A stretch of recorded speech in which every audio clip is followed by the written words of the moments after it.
The Great Frost of 1709 began as a strange stillness that settled across Europe in early January, a silence so heavy that even birds seemed to pause their morning songs. People woke to a world that felt suspended, as if the air itself had turned into an invisible weight pressing against every surface. On the first night, temperatures dropped so sharply that water stored inside homes froze solid before sunrise.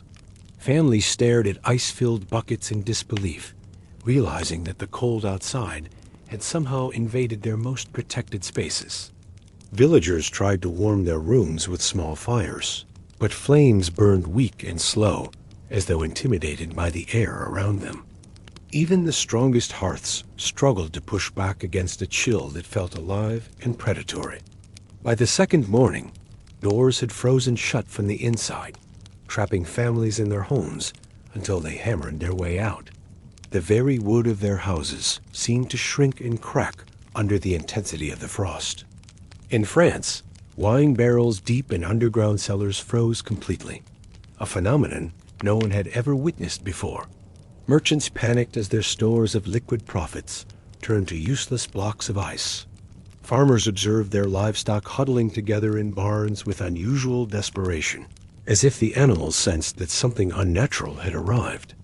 Cows' udders froze and cracked, leaving newborn calves without milk and farmers without hope. Sheep collapsed in frosty fields, their thick wool stiff and brittle as frostbite overtook them. Horses, normally resilient to cold, trembled uncontrollably and refused to move through the freezing winds. Children wrapped in blankets cried as their breath formed crystals on scarves and sleeves within seconds. Parents tried to warm their small hands, but the cold clung stubbornly to skin like a second layer of ice. In Germany, church bells cracked from the extreme temperature, splitting down their centers with metallic screams that echoed eerily through quiet towns. People interpreted these sounds as omens, signs that something far larger than weather had fallen upon them.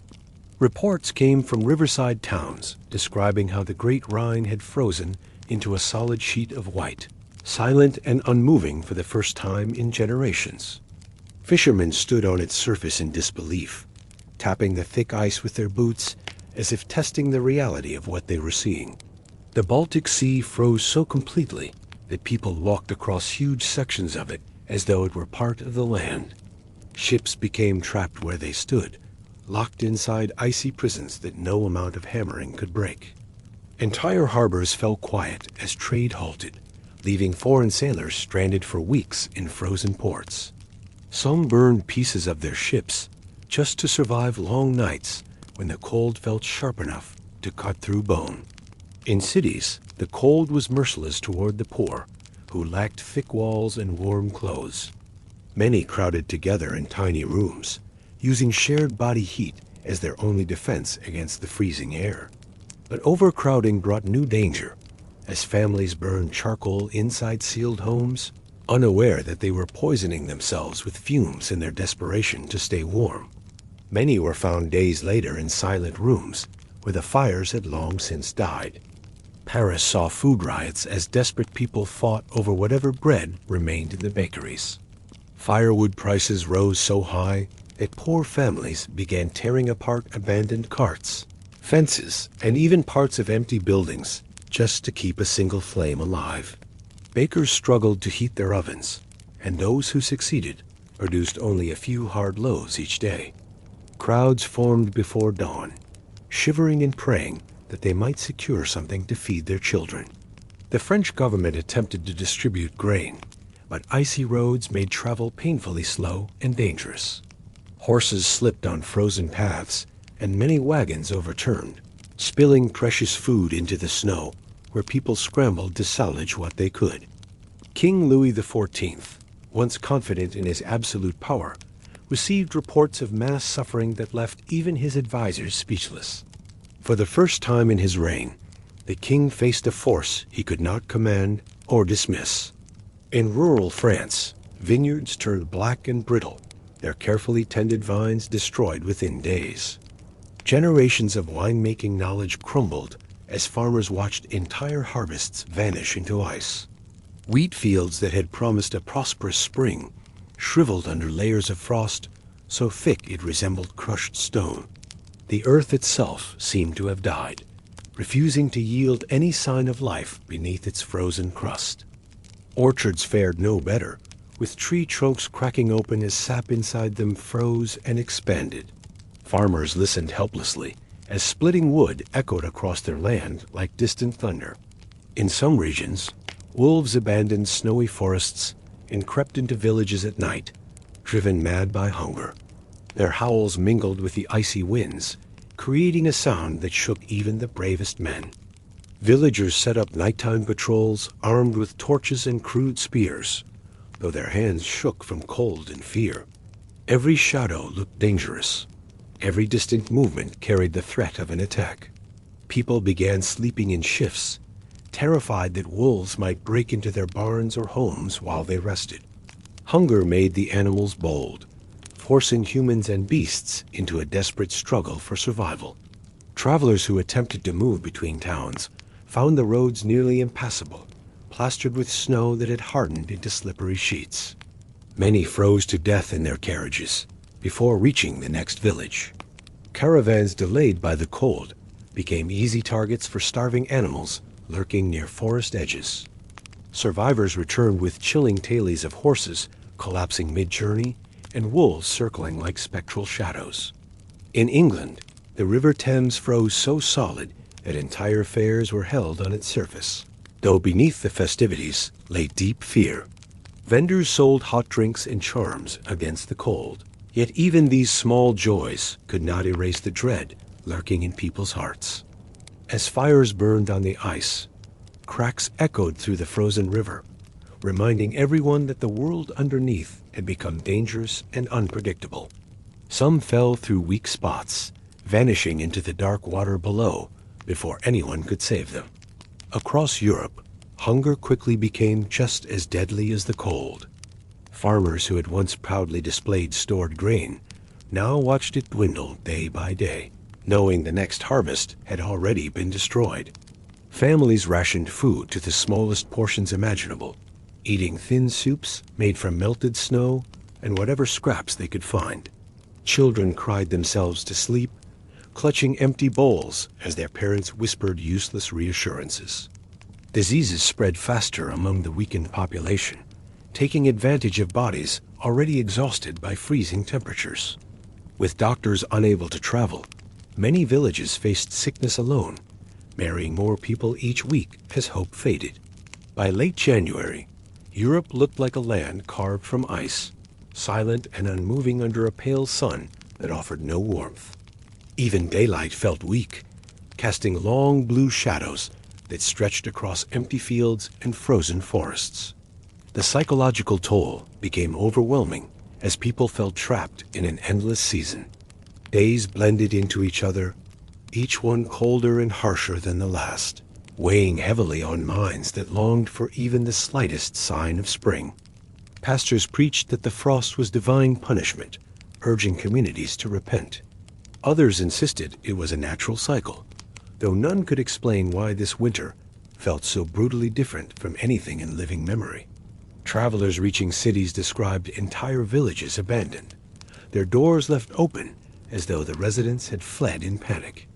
Some houses contained frozen bodies inside, locked in positions that showed their final struggle against the cold.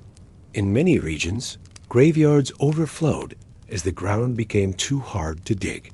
Bodies were stored in barns, sheds, and even open fields, waiting for a thaw that seemed further away each day. The wealthy retreated into their estates, burning expensive wood and imported coal to keep warm. Yet even they felt the touch of the frost, discovering frozen fountains, cracked stone walls, and servants collapsing from exposure. Royal messengers traveled slower than ever, delivering reports of catastrophes that piled up like snowdrifts. Governments across Europe realized that the cold had not simply struck a region, it had crippled an entire continent. By February, officials estimated that hundreds of thousands of animals had died, making spring planting nearly impossible.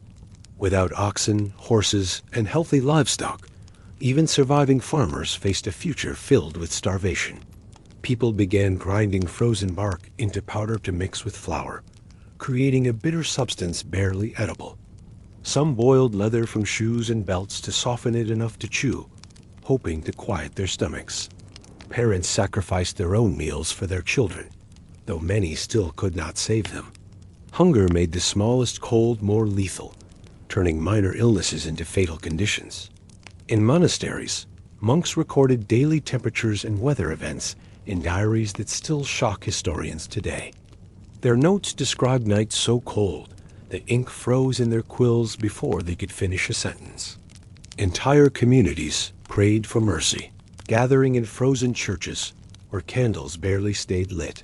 The air inside was so cold that breath drifted upward in pale clouds, lingering like ghosts. The frost reached into every corner of life, ruining hopes, dreams, and futures. Even strong men admitted feeling defeated by a force they could neither fight nor understand. As February dragged on, people began to lose sense of time, forgetting the warmth of previous years. The memory of green fields, flowing rivers, and soft breezes felt like a distant dream, slipping farther away with each passing day. Europe faced the terrifying realization that the Great Frost was not just a winter, it was a disaster large enough to reshape society. Fields were destroyed, food was gone, animals were dead, and millions teetered on the edge of starvation. Yet the frost showed no sign of relenting, continuing to grip the land with the same merciless strength. Families huddled around dying fires each night, wondering whether they would live to see another sunrise. And as the cold deepened, whispers began spreading across villages and cities alike, whispers that this was not the work of nature alone, but a warning, a curse, or a sign that something far more terrifying awaited in the months ahead. By the beginning of March 1709, Europe seemed suspended in a frozen nightmare from which it could not wake. People waited for the familiar signs of seasonal change, but the sky remained a dull, motionless gray that promised nothing but more suffering. The cold had burrowed so deeply into the soil that even when sunlight appeared, it felt like a distant memory rather than a source of warmth.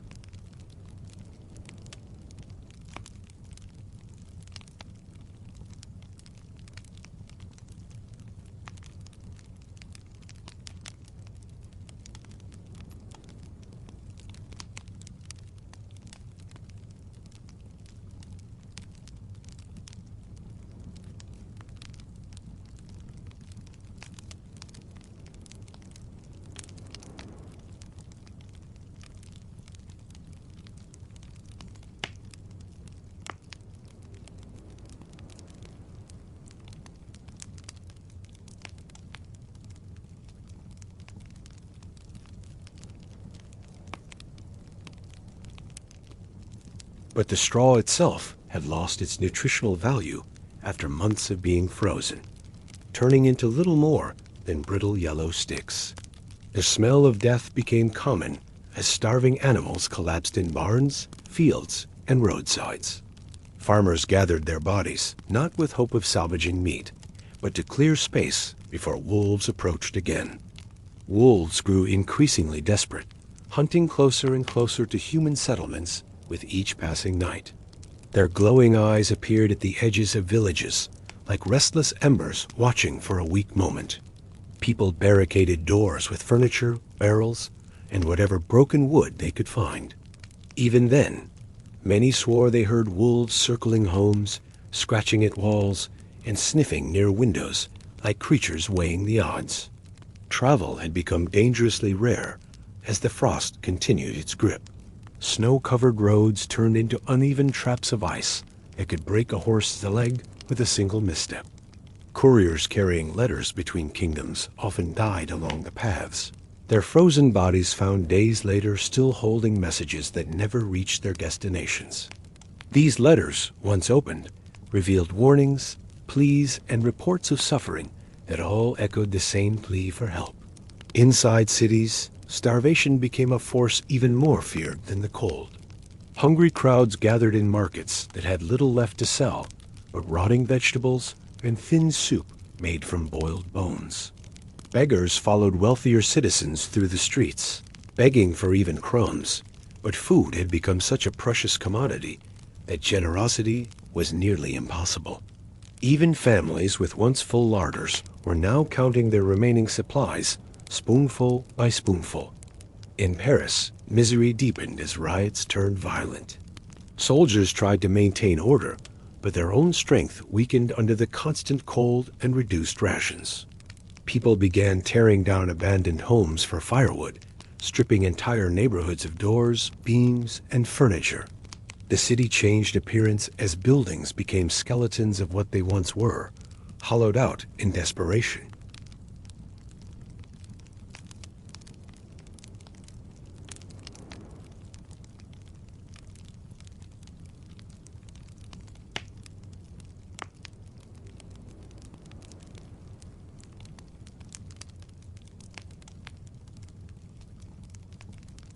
They called the frost a test, a punishment, or a divine mystery, anything to make sense of the suffering that seemed without end. In rural regions of France and Germany, entire families left their homes in search of places with more food, only to discover that every region faced its own crisis. Villages that once offered hospitality now barred their gates, unable to help even one more starving traveler.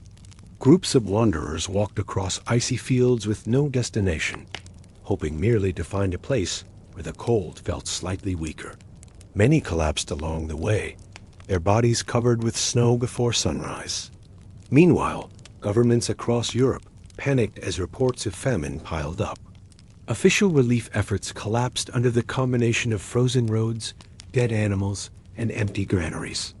Leaders who once spoke confidently about prosperity and stability now admitted they had underestimated the severity of the winter. No political strategy could thaw the ground, revive crops, or calm the starving population.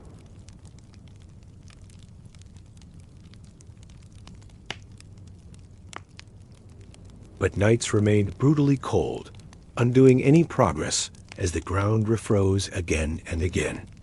Thin layers of mud turned to stone each sunset, trapping wagon wheels and making travel nearly impossible. Farmers preparing for spring planting realized that the soil was too damaged to work with normal tools. Grain stores that had been rationed for months finally ran out in many places. Parents who once starved themselves for their children now faced the heartbreak of having nothing left to give. The psychological collapse that followed was devastating. People stopped calling the frost a winter and instead saw it as an enemy that stalked them without mercy.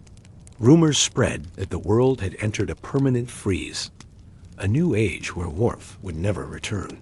Others whispered darker ideas, that Europe had been cursed or abandoned entirely by the heavens. In taverns where people gathered for warmth, storytellers recalled earlier famines and disasters, but none matched this. Even the oldest men admitted they had never experienced suffering of such scale and cruelty. The cold had also reshaped Europe's economy in irreversible ways. Merchants who once transported goods between nations now faced total ruin as trade collapsed. Ships that survived earlier months were now worthless, still stuck in frozen harbors. Markets that once bustled with buyers became empty shells, echoing with the footsteps of a few desperate souls. In England, the frozen Thames became both a symbol of endurance and a reminder of fragility. Families visited the river to buy warm drinks and small goods, pretending for a few minutes that life was still normal. But even festive fairs grew desperate as vendors ran out of supplies. The joyous laughter once heard on the ice turned into hollow echoes mixed with coughs and complaints of hunger. As the frost persisted, illness grew rampant. Simple colds turned into deadly infections, and small wounds refused to heal in the constant cold.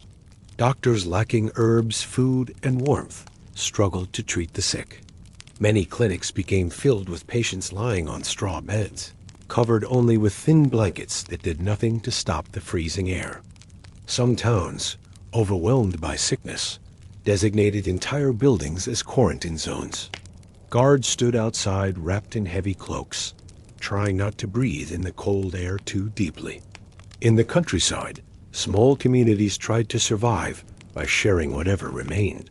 Villagers gathered around communal fires, telling stories to distract themselves from gnawing hunger. Yet each shared fire meant less fuel for tomorrow, and people felt the guilt of every log burned. The struggle between generosity and survival created tension even among close-knit families. Children asked their parents when the cold would end, but adults avoided giving direct answers. Hope itself became fragile, something people clung to like a fading ember. Finally, in late March, the first signs of thaw began to appear in southern Europe. Water started dripping from rooftops, forming tiny streams that curled through the ice. Birds returned cautiously, landing on branches with confused chirps as if unsure whether they were welcome. Even these small signs brought some people to tears, overwhelmed by the sight of movement and life. But the thaw revealed the true cost of the great frost.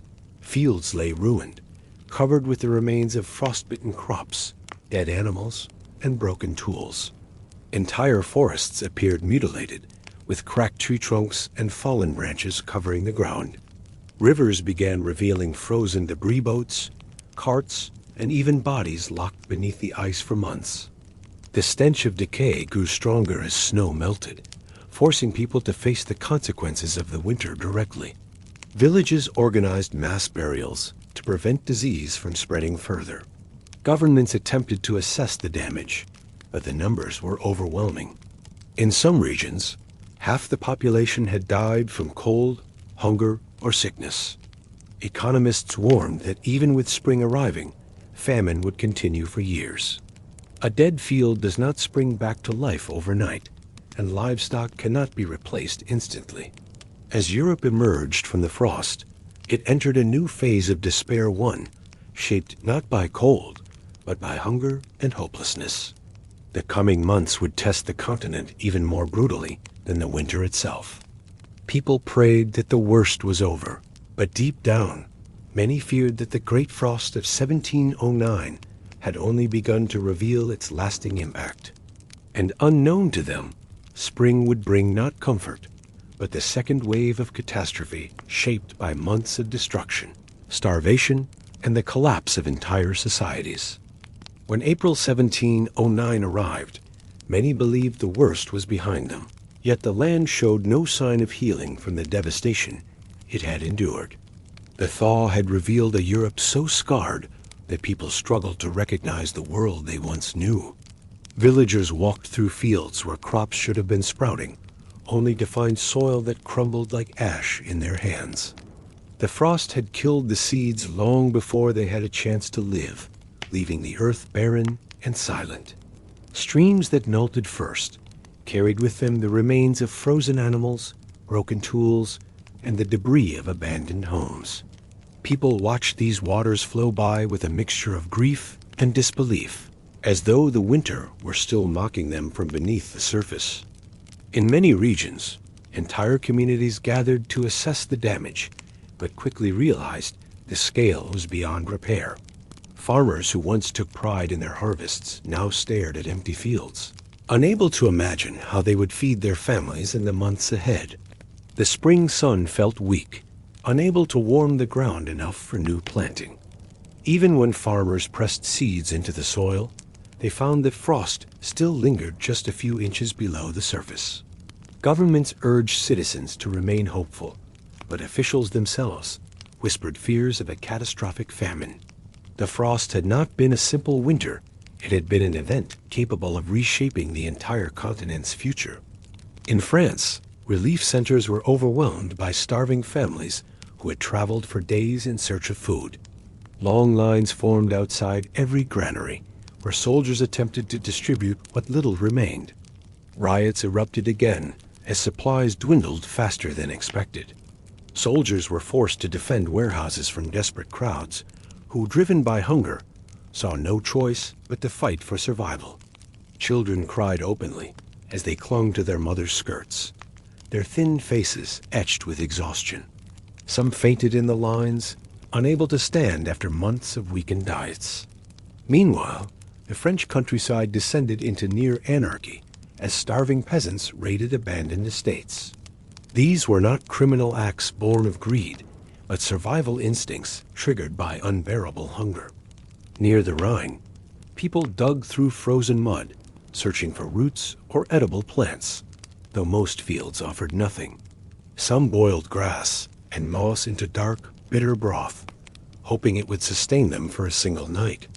In German principalities, local rulers ordered strict rationing that caused tension among already exhausted populations.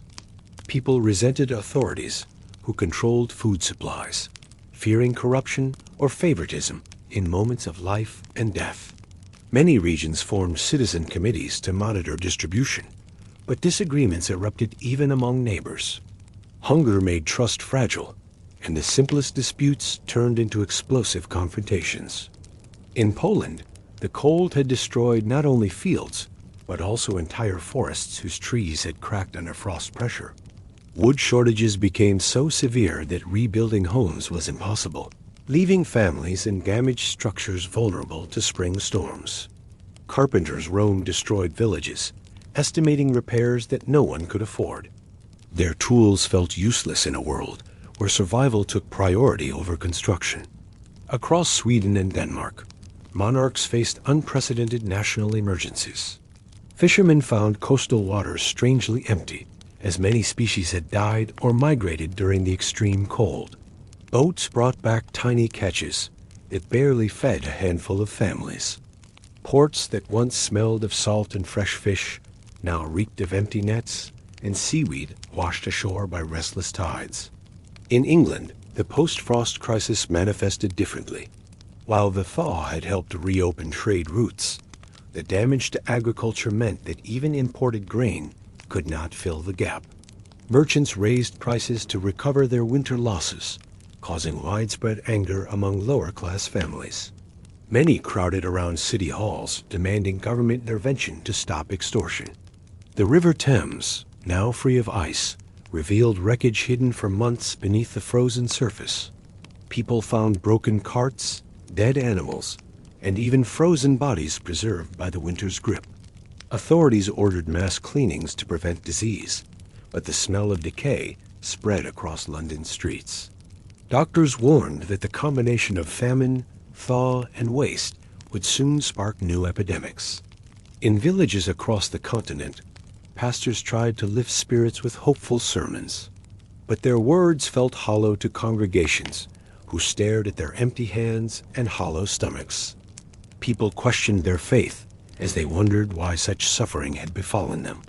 Even those with unwavering beliefs struggled to accept the idea of divine purpose behind such destruction. The mental toll grew heavier as communities realized that spring offered no immediate salvation. Hope had always been tied to the return of warmth, yet now warmth revealed deeper devastation rather than renewal. Stories spread of villages where not a single cow survived the winter. Farmers stared at empty barns, listening to the silence where once the sounds of life had echoed. Without livestock, plowing fields became impossible. Men tried pulling plows themselves, dragging heavy wooden frames across stubborn soil until they collapsed from exhaustion. Some regions attempted to share surviving animals, but transportation was slow and dangerous. Horses were too weak to travel, and oxen were nearly extinct in certain areas. Merchants crossing borders carried grim tales of suffering from every direction. Their stories confirmed what people feared. There was no part of Europe untouched by the frost. Scholars attempted to explain the phenomenon, proposing theories ranging from volcanic activity to cosmic alignments. None of their explanations comforted the starving masses who cared only for food, warmth, and survival. Royal courts debated emergency imports, but surrounding nations faced their own crisis. No country had enough surplus to save another, and alliances strained under the pressure of shared misery. Some rulers opened their personal stores, distributing grain and money to the public. But these gestures, though noble, were small compared to the vast need of millions across the continent. Communities along Europe's rivers faced new problems as melting ice caused sudden flooding. Homes weakened by months of frost collapsed under the rushing water, leaving families once again stranded and homeless. People scrambled to higher ground, carrying whatever belongings they could salvage. The cruel irony was not lost on them. After freezing for months, they were now drowning in the thaw. European society began shifting in substantial ways. Many families abandoned ancestral lands, migrating toward cities or warmer southern regions. This movement overwhelmed urban centers already struggling with food shortages. City officials begged migrants to return home, but few were willing to return to empty barns and dead fields. In the countryside, entire farms fell into bankruptcy as owners failed to pay taxes or loans. Nobles who relied on agricultural revenue found themselves facing economic collapse for the first time in generations. Peasant uprisings erupted in several regions as desperation turned to fury. Crowds marched with makeshift weapons, demanding food, relief, or the removal of officials they accused of hoarding supplies. Authorities sometimes responded with force, leading to violent confrontations that left towns scarred. The frost had not just destroyed land, it was starting to destroy political stability. Through all of this, diseases spread faster than anyone could manage. Weakened bodies fell victim to dysentery, typhus, and respiratory illnesses that followed the thaw. Doctors lacked medicines, herbs, and even clun cloth for bandages. In many places, they treated patients with nothing more than warm water and prayer. Grave diggers could not keep up with the rising number of deaths. Cemeteries expanded rapidly, consuming nearby lands as more and more families buried loved ones lost to hunger or sickness. Some villages resorted to mass graves when individual burials became impossible. These shared resting places became grim monuments to the winter's cruelty. Psychologically, Europe experienced collective trauma unlike anything before. People who had survived felt haunted by the memories of frozen nights and the screams of starving children. Conversations often turned to recounting the worst moments of the frost, as if sharing the pain made it easier to bear. But more often, it deepened the sense of despair that lingered in every community. Parents feared the return of winter before food supplies could recover. Every cold breeze sparked anxiety, reminding people of how quickly the world could freeze again. Across the continent, leaders realized that rebuilding would require unprecedented cooperation. Nations held conferences to discuss shared solutions, though their limited resources made progress slow.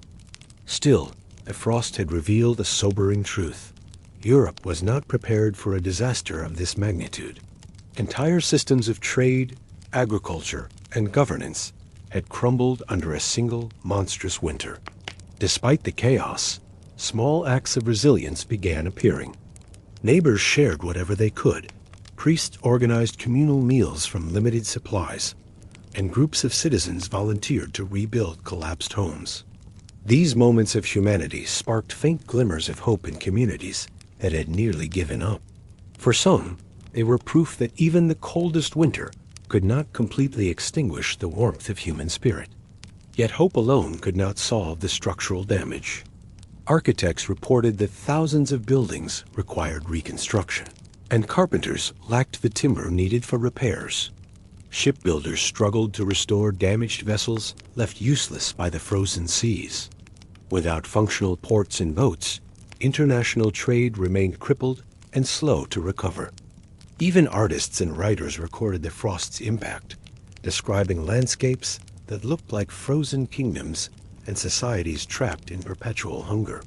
Their accounts would later serve as chilling testimony to one of the darkest winters in human history. But as spring slowly strengthened, a question loomed over every household and government. Could Europe survive the year ahead without descending into complete societal collapse? And while people struggled to rebuild their lives, a new fear grew silently in the background, fear that the Great Frost was not a singular event, but a warning of even greater climate turmoil to come. The winter of 1709 dragged into a brutal February, and by now, Europe was no longer simply cold, it was starving. Entire regions were entering a slow collapse as food, water, and survival systems broke down under the weight of relentless ice. People woke each morning hoping the frost had eased, only to find the world even whiter and quieter than the day before. The stillness felt unnatural, as if nature itself had frozen mid-breath and refused to continue. Bread became the most precious object in Europe, more valuable than silver in many towns. Families rationed small crusts, nibbling carefully, trying to make each bite last long enough to quiet the ache inside their stomachs. Grain storage barns that once echoed with sound now stood hollow like empty chests ripped open. The few remaining sacks were guarded by soldiers because hungry crowds had begun to riot and raid them in desperation. Mothers boiled leather shoes, belts, and even old book covers to make something edible. The glue softened, the leather curled, and people swallowed bitterness simply to avoid starvation for another night. Some families dug in frozen fields, searching for vegetables left from the previous year. But the ground was iron, and their fingers turned numb before they found even a single shriveled root. Even animals, once a source of hope, began disappearing quickly from farms. Villagers traded chickens, goats, and sheep for tiny scraps of grain, until nothing living remained except starving dogs searching for anything they could eat.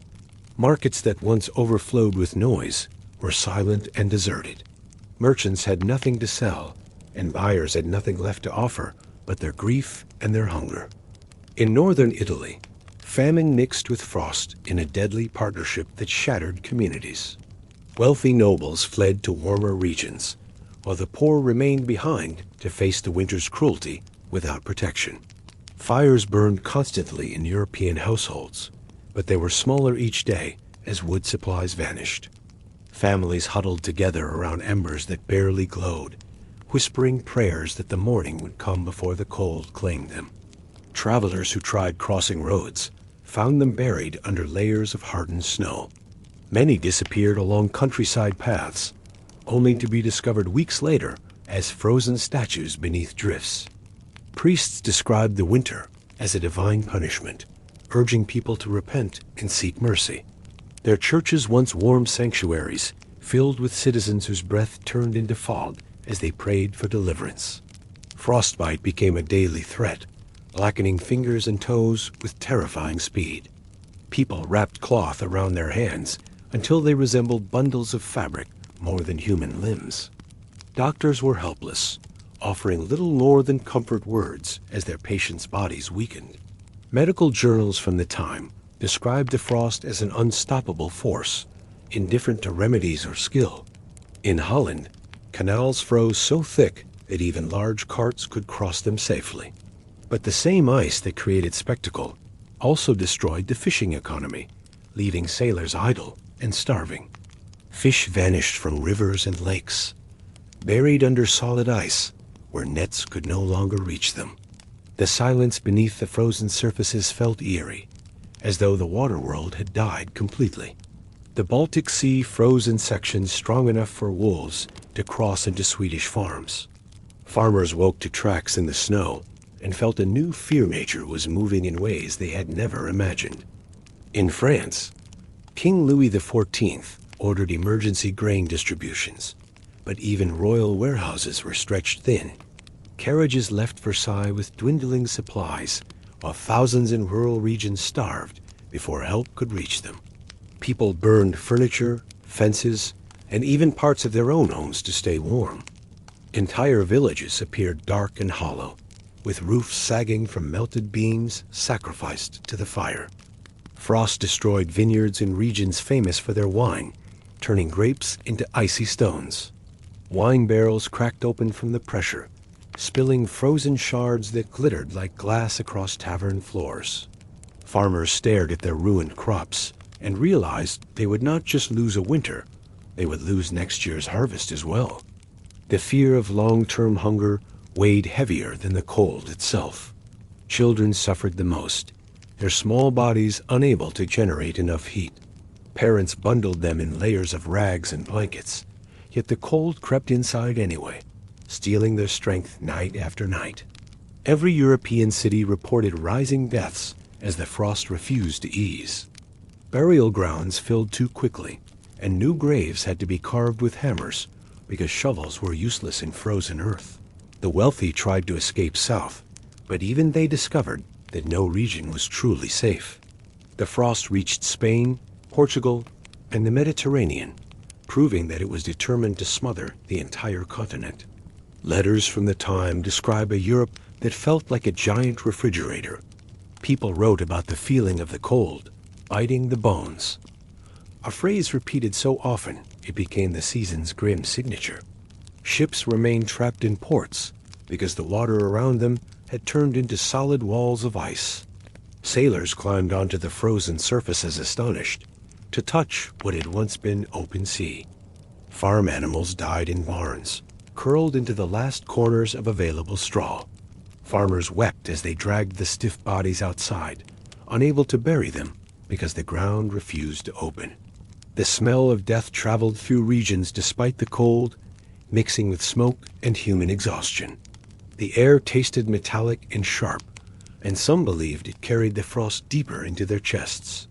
Roadside inns filled with travelers who had nowhere else to go. They slept shoulder to shoulder, hoping body heat would help them survive until morning. Governments scrambled to issue orders to preserve life, but most had no idea how to combat such an extreme climate. Decrees were written, revised, and rewritten, yet the cold ignored them all.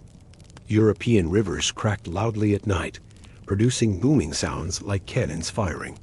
Villagers listened with terror, unsure whether the ice was breaking or expanding further. More and more forests stood stripped bare as people harvested branches desperately.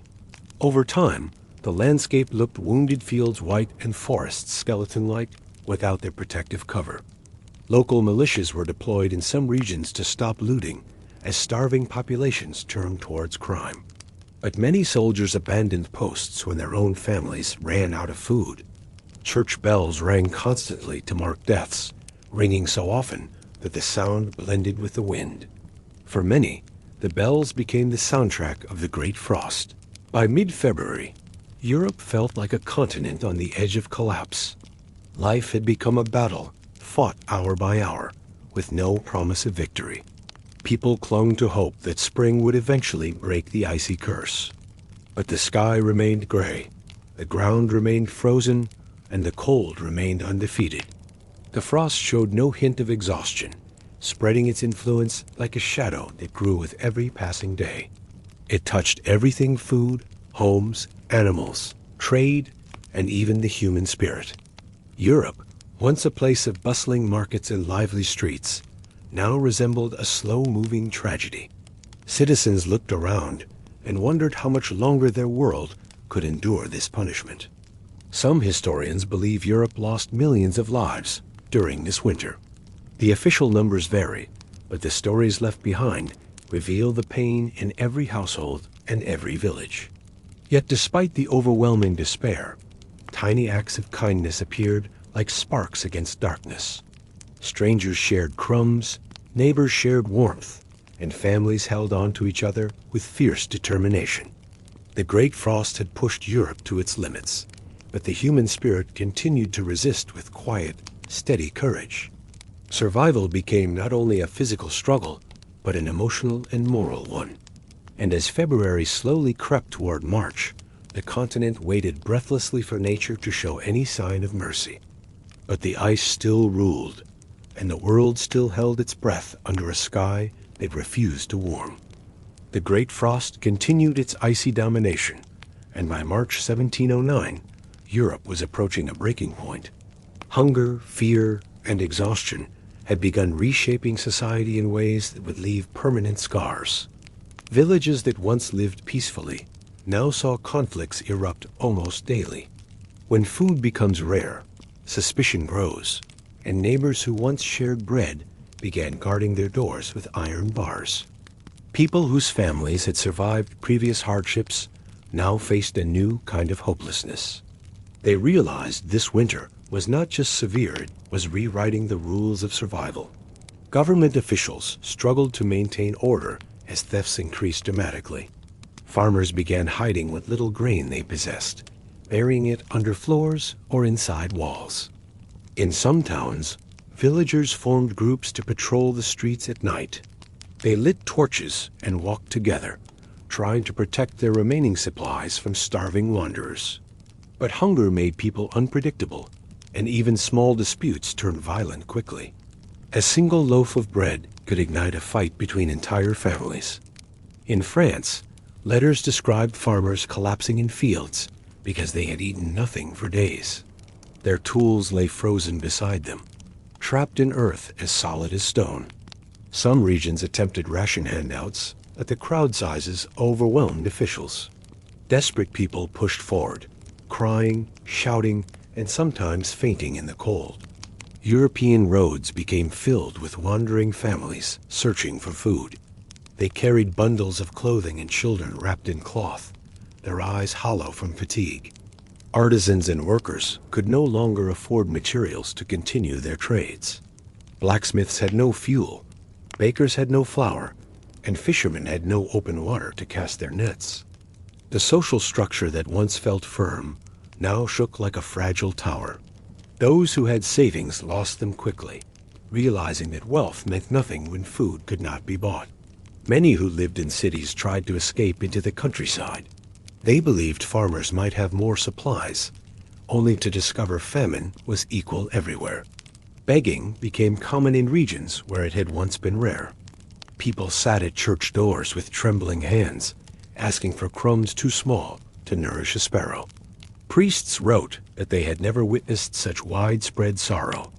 They described confessions filled with guilt, fear, and thoughts of stealing simply to survive. In Germany, the cold split the bark of fruit trees and shattered them from within. Orchards that had stood for generations died silently overnight. This meant famine would follow, even after winter ended. People sensed this and felt the creeping dread of long-term hunger settling into their future. Towns held emergency meetings inside frozen halls where people spoke with trembling voices. They debated how to share remaining supplies, but there was never enough. Fires burned in central squares where citizens gathered to warm their hands. They exchanged rumors about when spring might arrive, though no one truly believed hope yet. Some wealthy families hired guards to protect their homes. But even aristocrats felt vulnerable as their estates emptied of food and workers abandoned them. Reports emerged of people mixing sawdust into bread to stretch their rations. The taste was awful, but it offered the brief illusion of fullness. Children suffered the worst, as their bodies were too delicate to withstand the cold. Mothers held them tightly through the night, hoping warmth alone could keep them alive. Schools closed because teachers and students alike were too weak to attend. Education paused, and a generation grew up, marked by hunger instead of knowledge. Prisons became death traps as cold air seeped through stone walls. Prisoners froze in their cells, and guards often discovered them stiff at dawn. Rivers and lakes remained frozen long after they should have melted. People began whispering that the frost was supernatural, a punishment or omen of darker times ahead. Superstitions spread through villages, where fear replaced logic. Some blamed witches, others blamed rulers, and some blamed distant nations for angering God. Yet in this darkness, a strange unity formed in certain areas. Communities that decided to share, rather than compete, survived better than those torn apart by conflict. Travelers wrote that the frost made landscapes look otherworldly. Entire valleys shimmered under thick ice, turning familiar places into ghostly, silent kingdoms. The poor built shelters from broken wagons, old doors, and piles of frozen straw. These makeshift huts barely blocked the wind, but offered enough protection to endure a night. Ships in northern Europe could not move from ports because ice gripped the hulls tightly. Sailors walked on frozen water, stunned by the weight of this unnatural winter. Salt mines froze so deeply that workers could no longer dig. Without salt, food preservation collapsed, worsening the ongoing starvation. Animals grew thin and weak, because even they found little to graze. Horses collapsed in the streets, and oxen froze mid-journey while pulling carts. Europe's once vibrant trade routes fell silent under layers of frost. Caravans halted, markets closed, and merchants waited helplessly for warmth that never came. Funeral processions grew more frequent as freezing temperatures took the weakest first. Coffins were scarce, so families wrapped their loved ones in cloth for burial. But graves could not be dug easily, leaving bodies in frozen chapels until the earth softened. The sight created a quiet horror that people struggled to speak about. Some villages created fire lines, long rows of burning wood to warm frozen roads. But the wind swallowed the heat, leaving only ash and smoke behind. City officials ordered mass gatherings to pray for relief. Entire populations stood shivering in public squares, begging the sky to return the sun's warmth.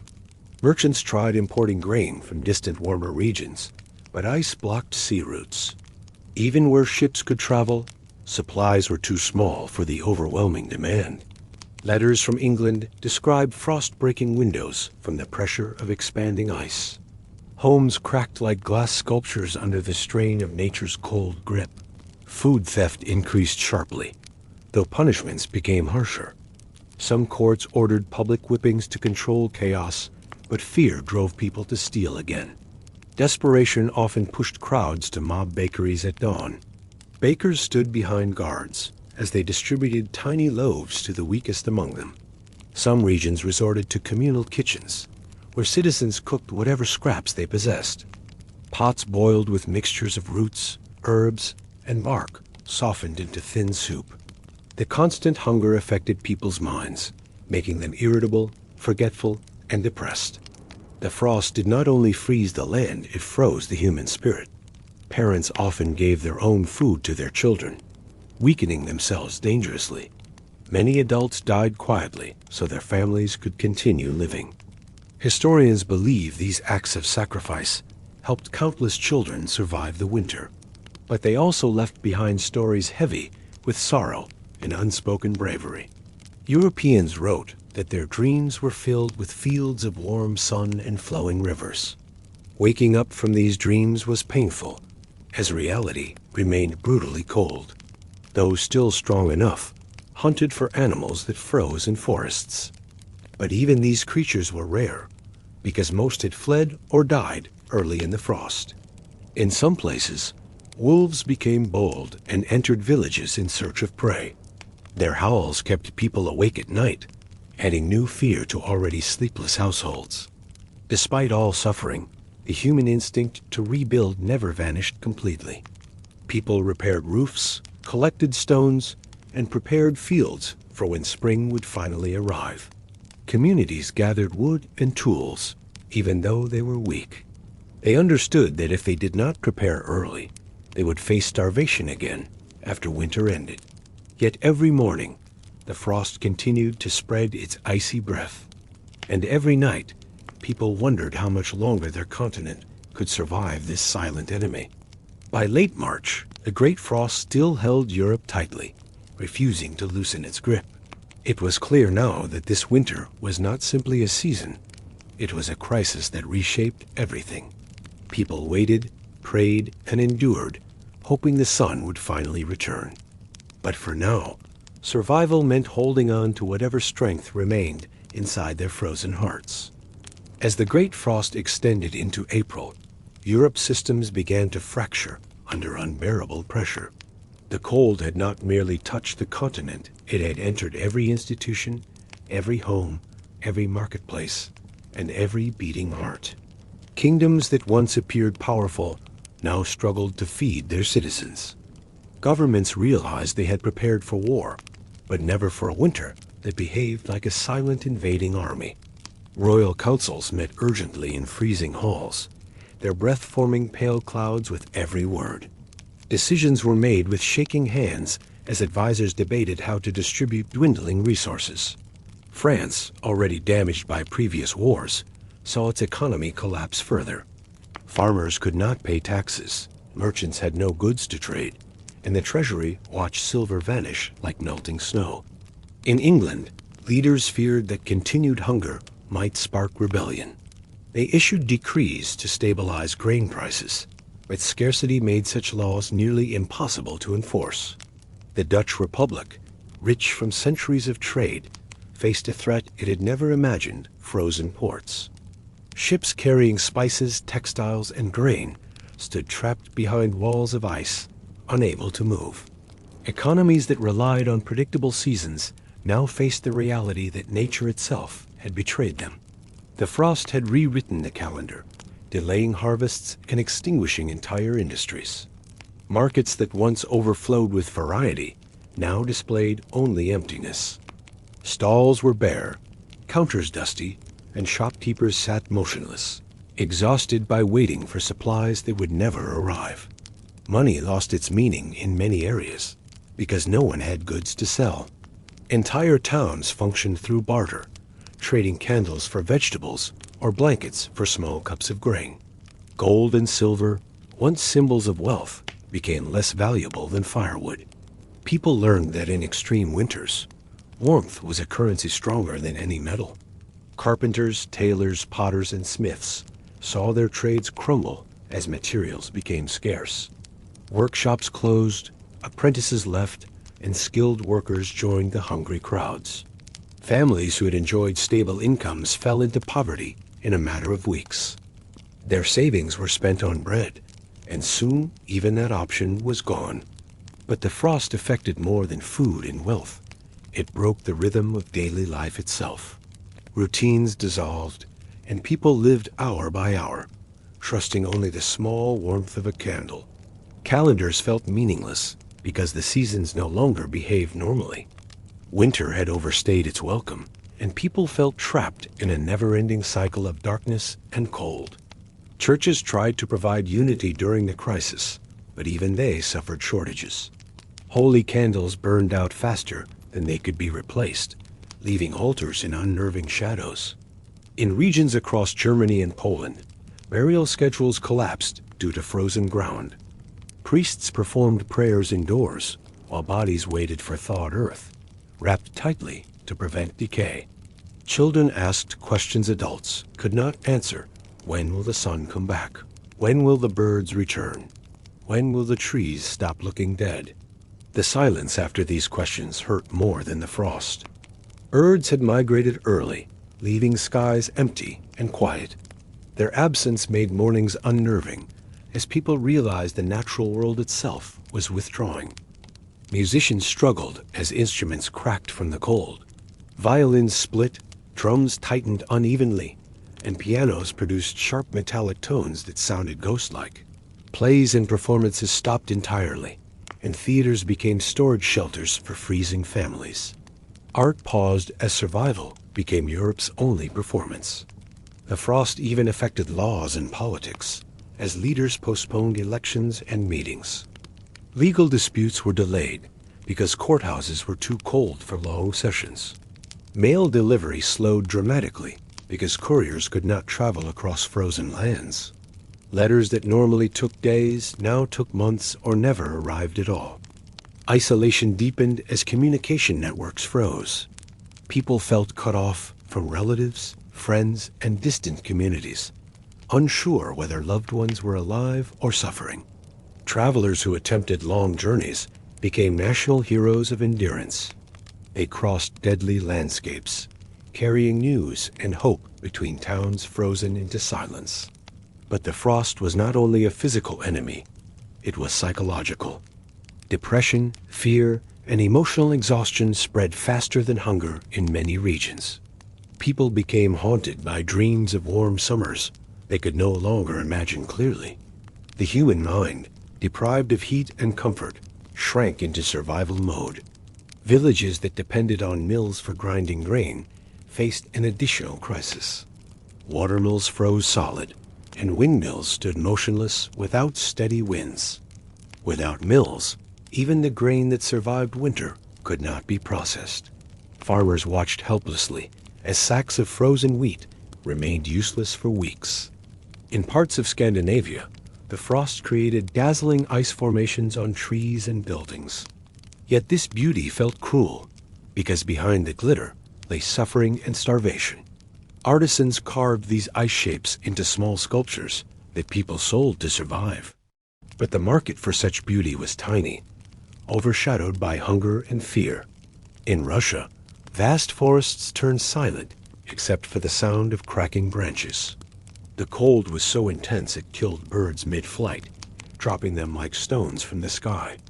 Northern Europe became a realm where even the toughest struggled. Hunters, fishermen, and soldiers, people used to harsh climates, admitted this winter broke them.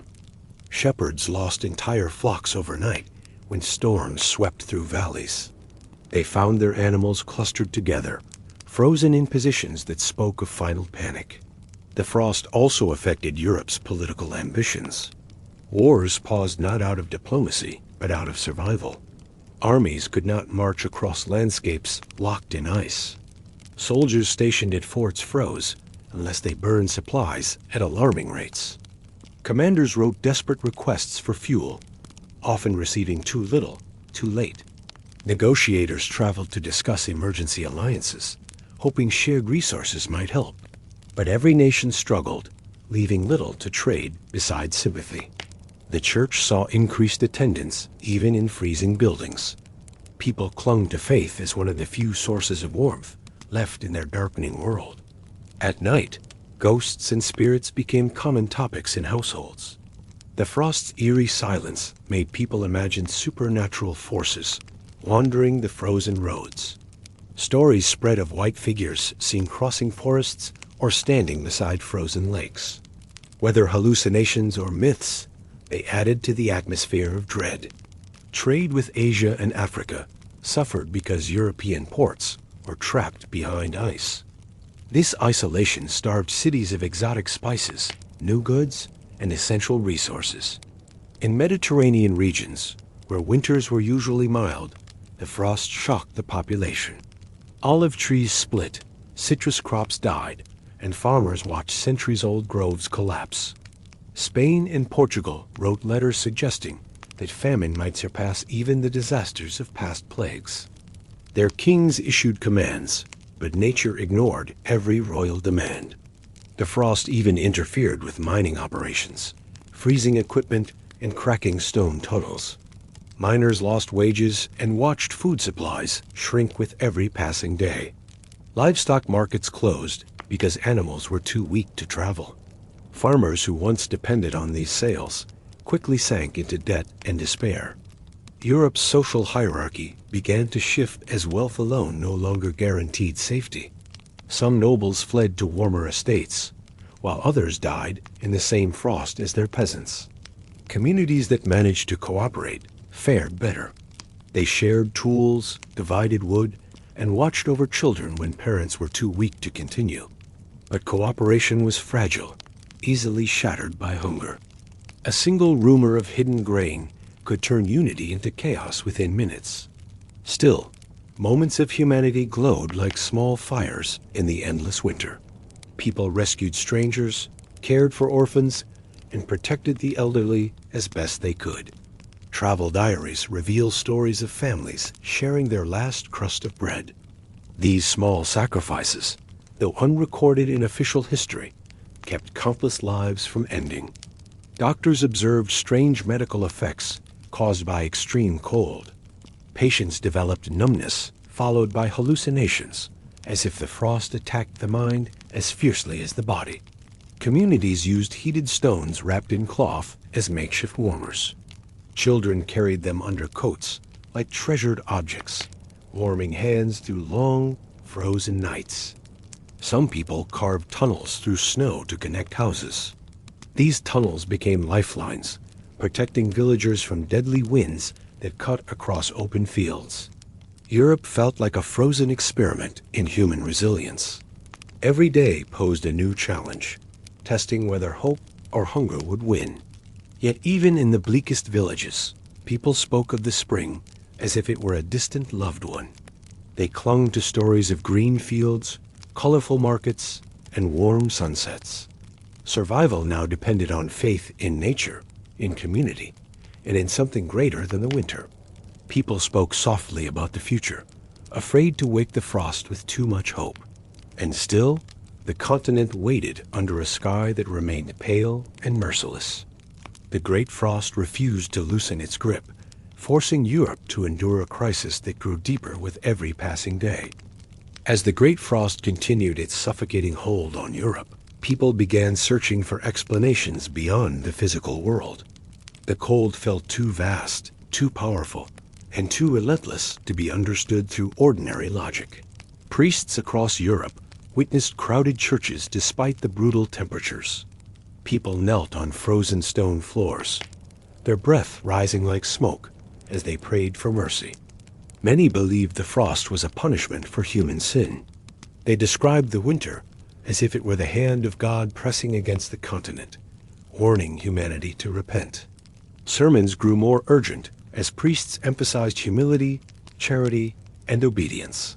In the deep silence of frozen towns, these sermons echoed with a haunting intensity.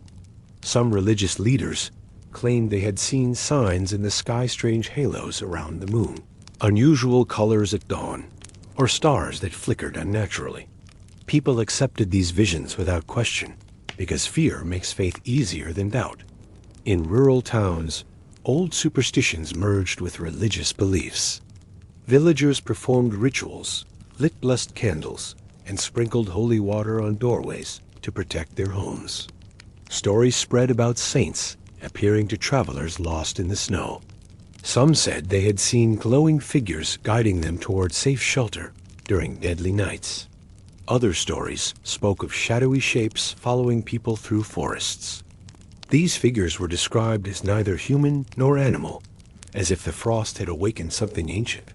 Fear of witchcraft also rose sharply as people looked for someone to blame. Women who lived alone, practiced herbal medicine, or held unusual knowledge were sometimes accused of causing the winter. In a few regions, desperate villagers interrogated supposed witches, demanding answers for the cold. These accusations rarely produced truth, but they revealed how deeply fear had injured the human spirit. Meanwhile, scientists attempted rational explanations, though their tools were limited by the era. Natural philosophers studied frozen plants, broken trees, and cracked stones, searching for clues. Some suggested the sun had entered a period of weakness, unable to warm the earth. Others blamed volcanic dust, atmospheric shifts, or unseen celestial forces. These theories were often dismissed by rulers who preferred religious explanations. Scientific voices struggled to rise above centuries of tradition, strengthened by crisis. Still, small groups of scholars continued their quiet investigations. They took measurements, recorded temperatures, and compared journals from other countries to find patterns. One group in Paris argued that Europe was experiencing a rare climate anomaly. They proposed the idea that winters could fluctuate with invisible cycles of nature. Their ideas were mocked at the time because few believed in long-term climate shifts. Yet these records would later help future generations understand the Little Ice Age. Astronomers observed that the frost coincided with a period of low sunspot activity. Though they lacked modern knowledge, they sensed a connection between the sun's behavior and Earth's climate. Some scientists wrote letters expressing awe at nature's power. They described the frost not as divine punishment, but as a demonstration of Earth's unpredictable systems. This scientific curiosity, though small, planted seeds for future climate research. It encouraged later generations to view nature not as a mystery to fear, but as a force to study. While religion and science battled for dominance, ordinary people faced their own beliefs. Some lost faith entirely, feeling abandoned by heaven as their families starved. Others held tighter to their religion, believing hardship was a test. Their faith became a shield, something warm to cling to when the world felt unbearably cold. Children grew up surrounded by stories their parents whispered at night. They learned to fear winter as more than a season. It became a creature with its own will. Diaries from the time show that people dreamed of fire, sunlight, and green fields. Their minds, exhausted by months of darkness, filled with visions of warmth they desperately needed. Some people began gathering in small circles to discuss the meaning of the frost. These gatherings were part prayer group, part philosophy debate, and part emotional support. Villagers debated whether Europe had angered God with wars, greed, or moral decline. They wondered whether humanity would have to change to survive future disasters. Others believed the frost was a sign of the end times. They read prophecies and looked for clues in every natural event, interpreting even snow patterns as messages. The cold affected how people viewed authority as well. When kings and nobles failed to protect them, the belief in divine monarchy weakened. Some communities questioned whether rulers truly held God's favor. This quiet skepticism would later help fuel political revolutions in the century to come. Economic collapse made people doubt the value of earthly wealth. They began to see fortune as fragile, like ice that could shatter with a single shock. This spiritual shift made charity more common in many places. Even the poor shared what they could, seeing generosity as a moral duty in a time of suffering. Religious artworks from this period showed dramatic scenes of frozen landscapes. Artists portrayed winter as a giant creature, spreading white wings over villages and cities. These paintings reflected the human struggle to interpret the frost. People needed stories and symbols to make sense of the overwhelming cold. Monks in monasteries recorded the winter with precise detail, preserving knowledge for future generations. They saw themselves as guardians of truth in a time of confusion. Some monasteries opened their halls to shelter the weak. Their stone walls echoed with prayers, cries, and the crackling of burning logs. Wanderers who reached these shelters often described the experience as miraculous. They arrived numb, frozen, and starving, yet found life again inside warm, candlelit chambers. Travelers spread tales of these sanctuaries, calling them islands of mercy in a frozen sea. These stories brought hope to people who had lost nearly everything. But for every tale of rescue, there were stories of despair. Some people abandoned faith entirely, believing the frost proved humanity was alone in the universe. This loss of belief created emotional emptiness. People struggled to find meaning when their familiar world had turned into a silent, frozen wasteland. Yet in some places, new spiritual movements quietly emerged. These groups focused on community support, inner strength, and harmony with nature. They believed winter was a reminder of humanity's vulnerability. Instead of anger or fear, they responded with reflection and a desire to live differently. This period also inspired the early spark of environmental awareness. Scholars began writing about the fragile balance between human activity and nature's power. Even though the concept was primitive at the time, it represented a major shift in thinking. People realized they were not masters of the earth, but participants in a system they barely understood. The Great Frost thus became more than a weather event. It became a classroom. It forced Europe to question what it believed, how it lived, and how it understood the world. The crisis challenged faith, expanded scientific curiosity, and reshaped cultural identity. It exposed human weakness, but also revealed human adaptability. As spring inched closer, people began hoping their prayers and theories would soon face the ultimate test. Would the frost finally release its grip? Or would Europe enter another year of suffering? Families offered final winter prayers, their voices trembling with equal parts fear and faith. And across the continent, hearts waited for warmth like thirsty land waits for rain.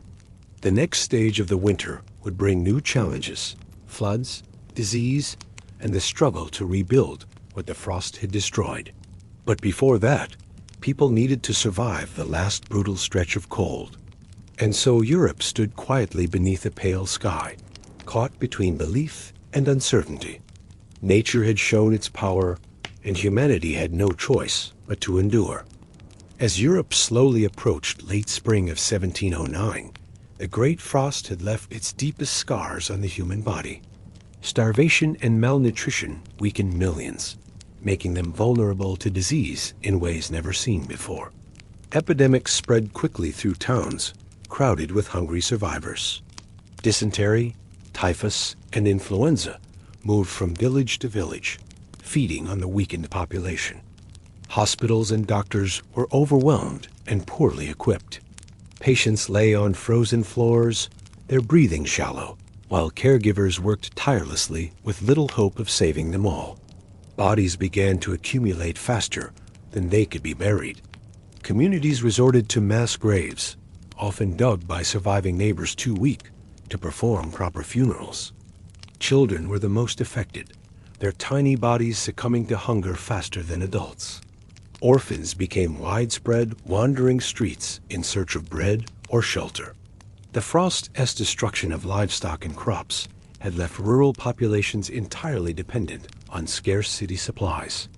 Rural and urban suffering merged, creating a Europe gripped by both famine and fear. In France, entire villages disappeared as death claimed residents too weak to survive.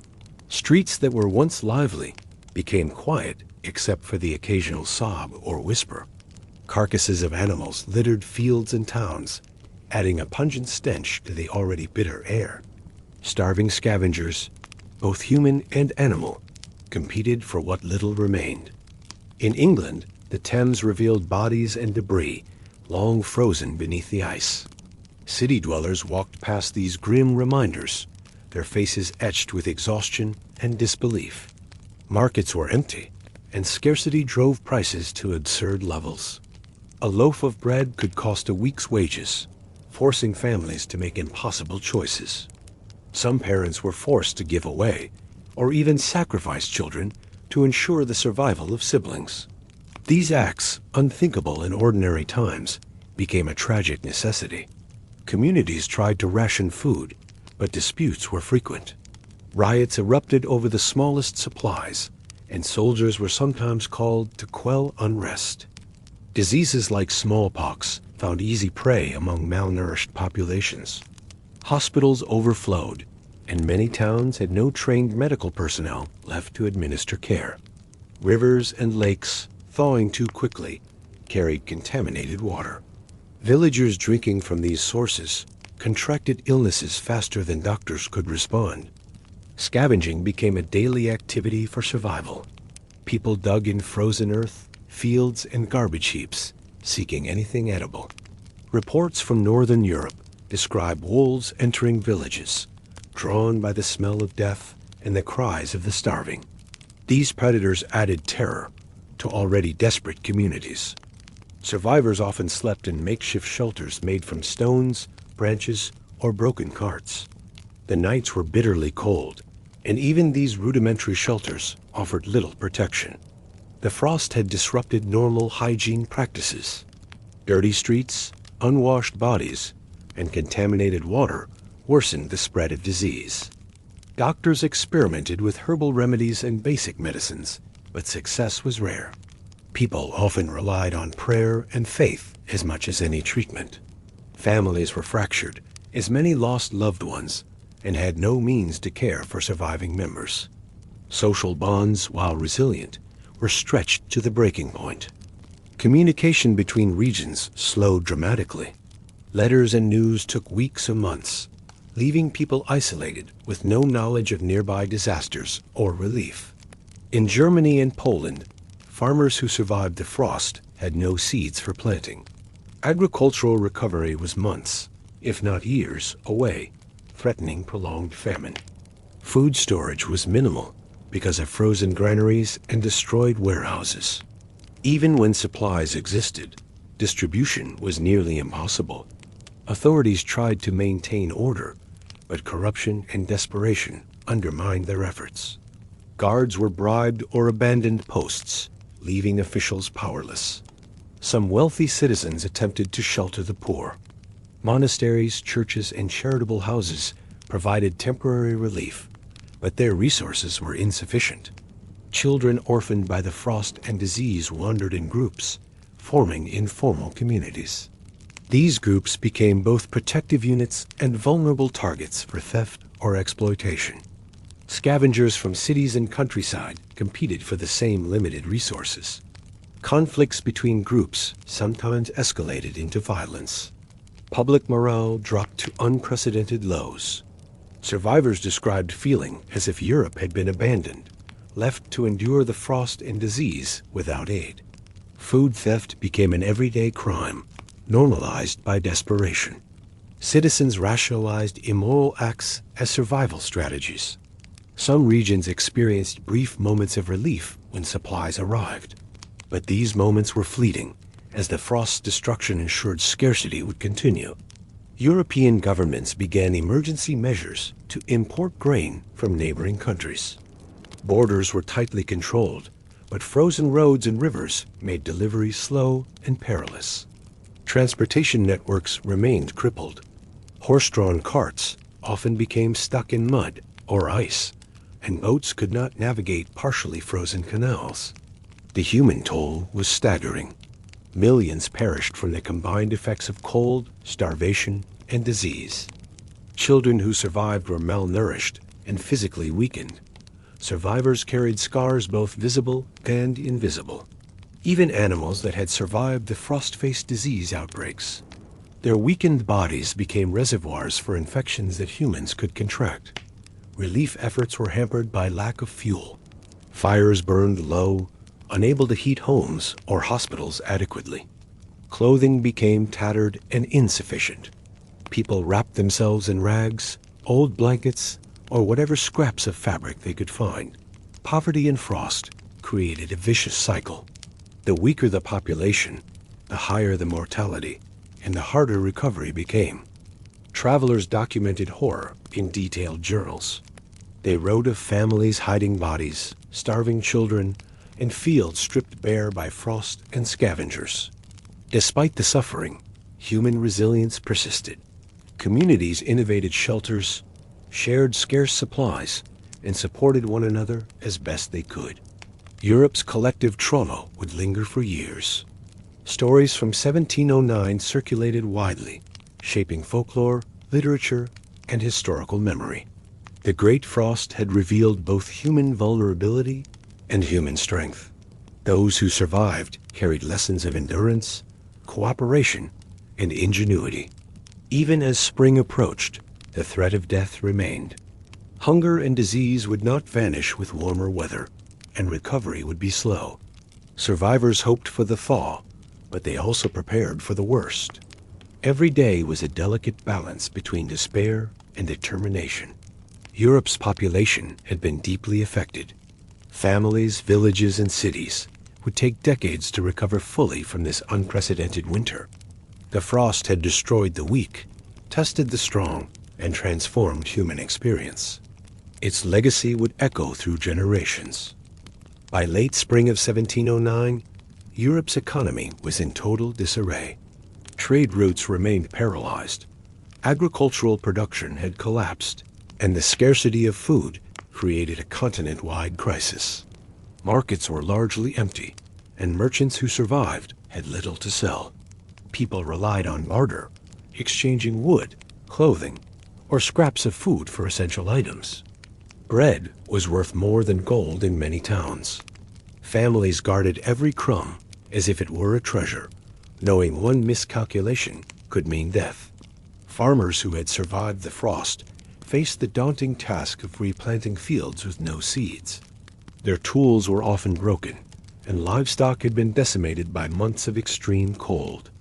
In Italy, vineyards that had produced wine for generations were ruined. Grapevines split from the frost, and the soil remained frozen long after winter ended. Fishermen struggled to find fish as rivers and lakes thawed unevenly. Many aquatic species had perished, leaving communities without their primary source of protein. Trade between countries slowed to a crawl. Frozen ports, dangerous roads, and exhausted animals made delivery of supplies nearly impossible. European governments attempted emergency measures. Grain shipments were organized from regions less affected by frost, but the quantity never met the overwhelming need.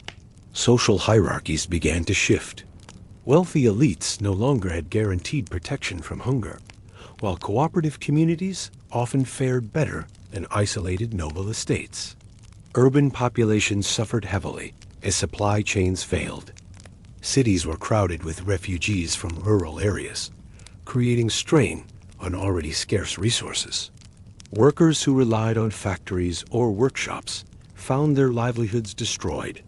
The frost had stopped production, leaving thousands unemployed and starving. In rural areas, families scavenged for food and firewood. They burned furniture, fences, and even straw roofs to survive. Desperate measures became common. Parents sometimes sacrificed their own nutrition to feed children, and neighbors shared scarce resources to ensure mutual survival. Crime rates soared as hunger overwhelmed law and order. Food theft, looting, and violent confrontations became daily occurrences in many towns. Churches and monasteries acted as emergency shelters. Though resources were limited, they became essential lifelines for those unable to survive alone. The frost had caused an unprecedented strain on public health. Malnutrition made people vulnerable to illness, and minor injuries often turned fatal. Doctors struggled to treat patients with no medicine and minimal knowledge. Herbal remedies, hot compresses, and faith were often all that could be offered. The winter's effects reached far beyond food shortages. Clothing, fuel, and tools were all in short supply, making daily life a constant struggle. Communities innovated to survive. People dug tunnels through snow, collected water from melted ice, and built shelters from scavenged materials. Children suffered disproportionately from the frost's aftermath. Many were orphaned, malnourished, or forced into labor to help families survive. In some regions, wolves and other predators entered villages searching for food. They preyed on weakened animals and occasionally humans, adding terror to the already desperate situation. The Great Frost disrupted traditional education. Schools closed, teachers abandoned posts, and children's lessons were replaced with survival skills. Travelers documented horrifying conditions. Frozen roads, starving families, and abandoned villages became recurring images in letters and diaries. The frost challenged religion and faith in profound ways. People sought comfort in prayer, miracles, and superstition as survival became intertwined with hope. Some communities experienced unity and cooperation. Shared resources, collective sheltering, and communal planning allowed certain villages to survive with fewer casualties. However, distrust and fear often undermined cooperation. Rumors of hidden grain or alleged sabotage could escalate conflicts into violence. Governments faced challenges maintaining law and order. Soldiers were stretched thin, and corruption sometimes worsened the scarcity problem. Economists later noted that the frost caused a collapse of the money economy in affected regions. Barter and informal exchanges replaced currency as people focused solely on survival. The social fabric of Europe was deeply tested. Families were torn apart, communities fractured, and institutions weakened. Yet human resilience persisted. Small acts of kindness, resource sharing, and ingenuity helped some survive against overwhelming odds. European trade networks slowly began to revive as rivers thawed. However, recovery would be slow, and the frost's consequences lingered for months. The winter forced societies to reconsider priorities. Survival, rather than wealth or prestige, became the defining measure of human action. By mid-1709, the frost's immediate threat had started to wane, but Europe remained battered. Fields were empty, towns were weak, and families counted their losses. The frost had exposed human vulnerability in stark detail. At the same time, it revealed the capacity for cooperation, adaptation, and endurance under extreme conditions. Europe's population had been reshaped. Many had died, many had migrated, and communities had been forever altered by the shared experience of suffering. Historians regard this period as one of the most challenging winters in recorded history. The Great Frost had not just killed, it had transformed societies, economies, and human psychology. Despite the devastation, Europe would eventually rebuild. The lessons of 1709 would resonate for decades, shaping responses to future climate events. The winter left scars that were both physical and emotional. Survivors carried memories of hunger, death, and perseverance that no thaw could erase. And as spring emerged, people finally sensed the first signs of recovery. Yet the frost's shadow remained, a reminder of nature's overwhelming power and humanity's fragile existence. As the first hints of spring arrived in 1709, Europe began to sense relief from the relentless frost. Ice slowly retreated from rivers, roads became passable, and the promise of warmer days seemed tangible. Yet the thaw revealed the full scale of devastation. Fields were barren, livestock herds decimated, and crops that had survived were often too weak to yield fruit. Farms that had sustained communities for generations were ruined. The land itself seemed altered, scarred by frost heaving, frozen soil, and broken vegetation. Villagers emerged cautiously, checking homes, barns, and granaries. Many found their stored supplies spoiled or destroyed by ice and damp. Bodies of humans and animals remained, frozen or decomposing, reminding survivors of the winter's merciless toll. Towns struggled to bury the dead properly, overwhelmed by the sheer numbers. Flooding occurred in some regions as snowmelt rushed into rivers and streams. Roads were washed away, bridges collapsed, and travel remained difficult despite the rising temperatures. People began clearing debris, salvaging wood, metal, and anything reusable. These small acts of rebuilding were slow, but essential to survival and recovery. The frost had destroyed infrastructure, making communication between towns extremely difficult. Letters, trade, and official orders resumed only gradually as roads and rivers reopened. Farmers carefully planted the first seeds of spring, hoping for some recovery in harvests. But uncertainty lingered. Frost damage meant that even planting might fail. Livestock had to be replenished. Families and communities worked to trade for cattle, sheep, and goats, often paying exorbitant prices due to scarcity. Food remained scarce, forcing continued rationing. Families ate small meals and supplemented their diet with wild plants, roots, and scavenged items. Markets slowly reopened, but goods were limited and expensive. Bread, grain, and firewood became precious commodities, traded and guarded carefully. Social hierarchies shifted as the frost's effects lingered. Wealth alone no longer guaranteed survival. Cooperative communities and resourcefulness became vital. A frost reshaped Europe's economic structure. Many merchants went bankrupt, farms were abandoned, and towns adjusted to the new scarcity-driven reality. Children who had survived endured weakened bodies and stunted growth. Education resumed only partially, with schools functioning sporadically due to lack of teachers and resources. Disease remained a constant threat, as malnutrition had left populations vulnerable.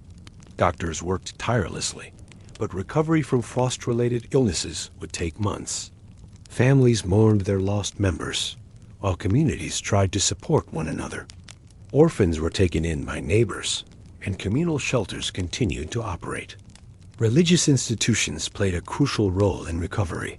They provided aid, coordinated relief efforts, and offered spiritual support to a traumatized population. Survivors documented their experiences in diaries, letters, and reports.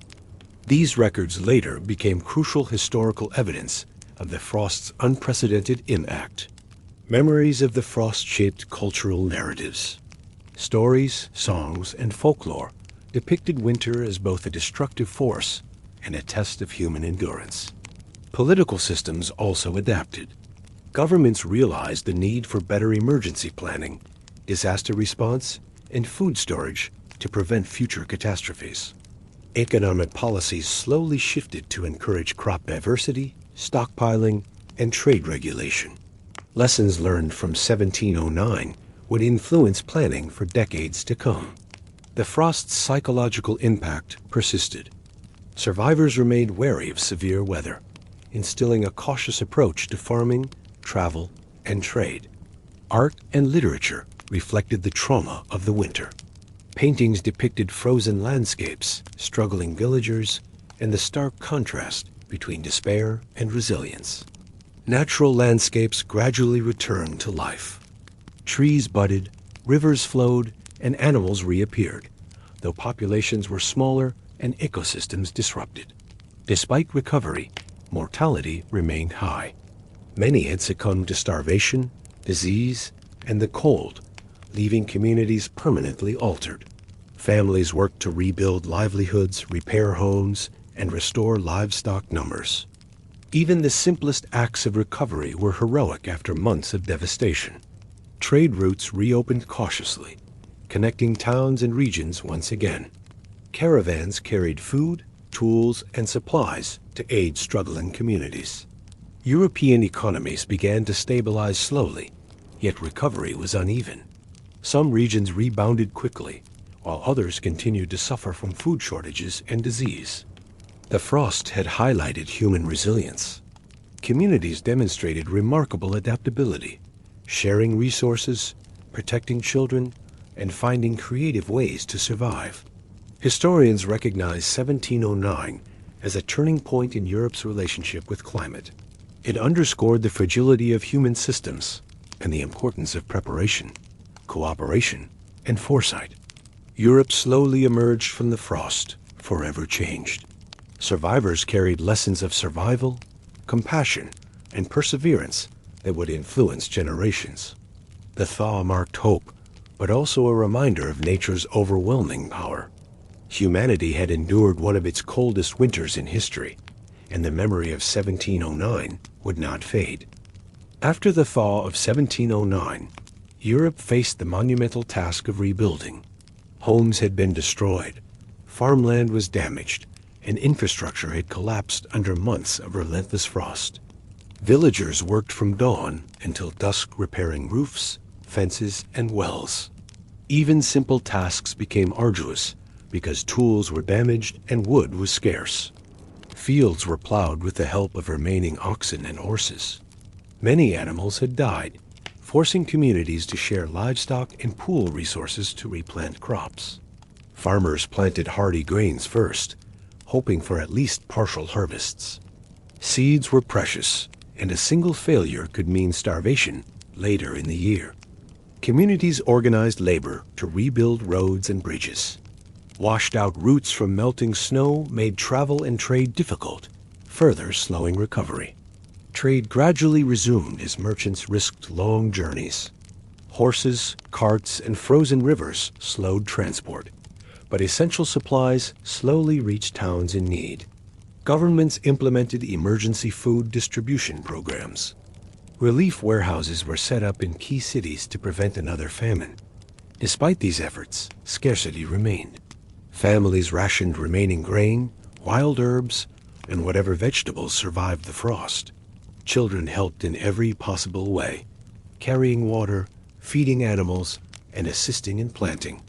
Education remained a secondary concern as survival took priority. Disease continued to plague populations weakened by malnutrition. Hospitals and monasteries worked tirelessly, using herbal remedies and isolation methods to slow outbreaks. Villages that had cooperated during the frost fared better in recovery. Sharing labor, livestock, and food allowed faster rebuilding than isolated communities. Markets slowly reopened, though prices remained high. Food, firewood, and clothing were traded cautiously as people feared another winter disaster. The frost left psychological scars. Survivors were wary of future winters, and fear of scarcity influenced social behavior for decades. Religious institutions played a key role in moral and material support. They coordinated charitable works and offered spiritual guidance to traumatized populations. Artists captured the winter's devastation and the struggle of rebuilding. Paintings showed frozen landscapes, melted snow revealing ruin, and people working together to restore life. monarchs and governments recognized the importance of preparation. Stockpiles, grain storage, and improved transport networks became priorities to prevent future crises. The frost highlighted the fragility of Europe's economies. Reliance on single crops, limited trade routes, and poor planning had amplified the disaster. People adapted traditional knowledge to the post-frost reality. They preserved seeds, reinforced homes, and shared survival strategies learned during the winter. Rural communities formed networks to support each other. Villages that were once isolated exchanged advice, food, and labor to recover collectively. Urban areas struggled due to higher population density. Cities required complex coordination for food, firewood, and sanitation. Children who survived were malnourished but resilient. Many took on adult responsibilities earlier, learning skills necessary for survival. Farms experimented with frost-resistant crops. Some adopted mixed planting strategies to reduce vulnerability to extreme weather. Fishing communities began restoring operations as rivers thawed. Fish stocks were reduced, but careful management helped replenish food sources. The frost had permanently changed social relationships. Neighbors who survived together formed strong bonds of trust and cooperation. Stories of heroism, sacrifice, and resilience spread across Europe. Families shared tales of saving one another, feeding the weakest, and risking lives to protect children. Recovery was slow, but life returned to a fragile normal. People adapted to new realities, rebuilding both physical structures and social systems. Trade routes gradually regained functionality, connecting cities to rural regions. Slowly, Europe's economy stabilized, though memories of scarcity remained fresh. The Great Frost served as a harsh lesson in human vulnerability. It taught the importance of preparation, collaboration, and adaptability in the face of extreme climate. Even decades later, Europe remembered 1709 as a year of unmatched challenge. It had reshaped society, agriculture, economics, and human behavior permanently. Survivors passed down oral histories. Children grew up hearing about the frost, learning the value of resilience, caution, and community. By late summer, most communities had restored basic necessities. Homes were repaired, fields replanted, and animals gradually replaced lost herds. Europe had endured the frost, but it would never forget. The Great Frost of 1709 remained a defining moment in the continent's collective memory. The aftermath of the Great Frost revealed Europe's deep vulnerability in agriculture. Crops had failed, seed reserves were depleted, and farmland required years of recovery. Farmers experimented with crop rotation and diversification to reduce future risks. Wheat, rye, barley, and hardy vegetables became central to survival strategies. Livestock rearing shifted focus to animals that could endure harsher conditions. Cattle, goats, and sheep were prioritized, while delicate species were avoided. Communities built better granaries and storage facilities. Protection against moisture and early frost became essential to prevent future famine. Trade networks gradually adapted to new realities. Regions prone to early frost began importing food from more temperate areas to stabilize local supplies. Governments promoted new agricultural policies.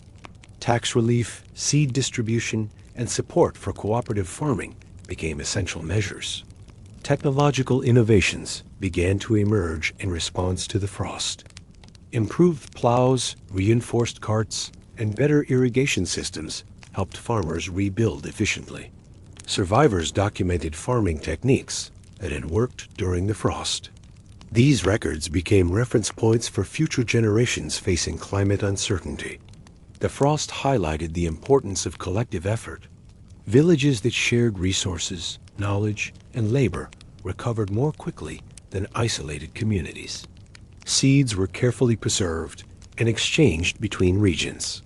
Families maintained small reserves to safeguard against the possibility of another harsh winter. Agricultural fairs resumed, but with stricter quality control.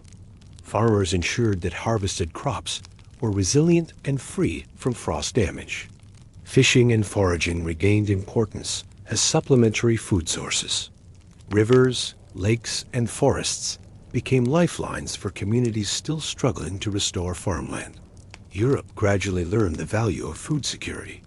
The frost demonstrated that relying solely on local crops was dangerous and often fatal. Monasteries and religious institutions played a role in agriculture. They maintained seed banks, shared knowledge, and assisted communities in replanting fields. Weather observation became a growing field of interest. People began tracking seasonal changes more systematically to predict and prepare for future extremes. Local governments created emergency granaries. These stocks served as insurance against crop failure, famine, or unusually cold winters. Farmers experimented with frost-resistant plant varieties. Over time, some species became staples because of their ability to survive harsh winters. Trade policies evolved to prioritize essential goods. Grain, livestock, and firewood were considered more critical than luxury items during recovery. The frost forced long-term planning and cooperation. Communities that planned collectively had higher survival rates and faster recovery. Education for children included basic agricultural knowledge. Teaching survival skills alongside literacy became a priority in frost-affected regions. Economic recovery was gradual. Markets reopened, but scarcity continued to affect prices and availability of essential goods. By the end of 1710, Europe had largely regained pre-frost levels of production. Yet caution and preparation became ingrained in societal consciousness. The frost left a permanent mark on farming traditions. Lessons about crop rotation, seed preservation, and resource sharing shaped agriculture for decades. The human cost of the frost was immense. Many families never fully recovered, but survivors carried forward critical knowledge for future generations. Europe learned that weather could no longer be treated as predictable. The frost demonstrated the need for resilience in both agriculture and social systems. Farmers shared best practices, creating informal networks of knowledge. Cooperation became central to survival and long-term prosperity. Even decades later, the frost influenced cultural attitudes toward farming. Respect for nature's power and careful planning became central to European agriculture. The Great Frost of 1709 reshaped Europe's food economy. From rural villages to urban centers, communities prioritized survival, sustainability, and strategic planning. By the early 1710s, Europe had begun to stabilize, but the memory of hunger, loss, and resilience continued to guide policies, social behavior, and agricultural innovation. The Great Frost of 1709 left a profound mark not only on Europe's landscape, but on its society. Communities that survived were forced to rethink relationships, hierarchies, and governance in ways previously unimaginable. Families were deeply affected, as entire generations faced starvation, disease, and displacement. Parents struggled to protect children while mourning the loss of loved ones, forging bonds that were stronger yet shadowed by trauma. Social cooperation emerged as a critical survival mechanism. Villages that shared resources, labor, and knowledge survived far better than isolated estates or towns focused on hierarchy and individual wealth. This cooperation began to challenge long-standing social norms. The aristocracy's traditional authority weakened when their wealth could not protect them from the frost's indiscriminate destruction. Urban centers experienced similar upheaval. Merchants, artisans, and laborers had to collaborate to rebuild markets, repair infrastructure, and stabilize food distribution, often bypassing rigid social protocols. Public institutions struggled to maintain order amid scarcity. Law enforcement was stretched thin, and local officials sometimes faced rebellion or violent disputes over limited resources. Religious institutions were central to social cohesion. Churches, monasteries, and convents became shelters, hospitals, and community centers, reinforcing the role of faith in everyday survival.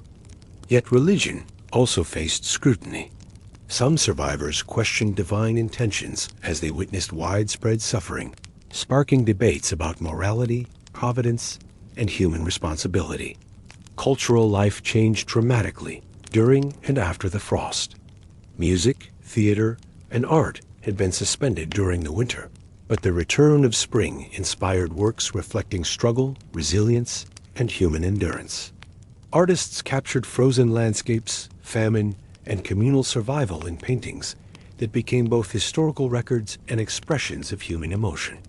These works reminded Europe of the fragility of life and the perseverance required to endure catastrophe. Literature evolved to incorporate themes of survival and moral reflection. Diaries, letters, and pamphlets from the period became tools for sharing knowledge and providing cautionary lessons to future generations. Education adapted as well. Schools included practical skills in farming, survival, and basic medicine, alongside traditional literacy and numeracy, ensuring children could contribute to community resilience. Political structures were tested.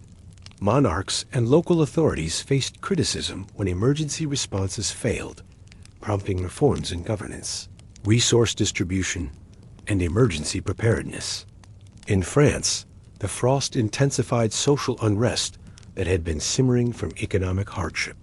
The king's administration recognized the need for organized grain reserves and improved communication between rural and urban areas.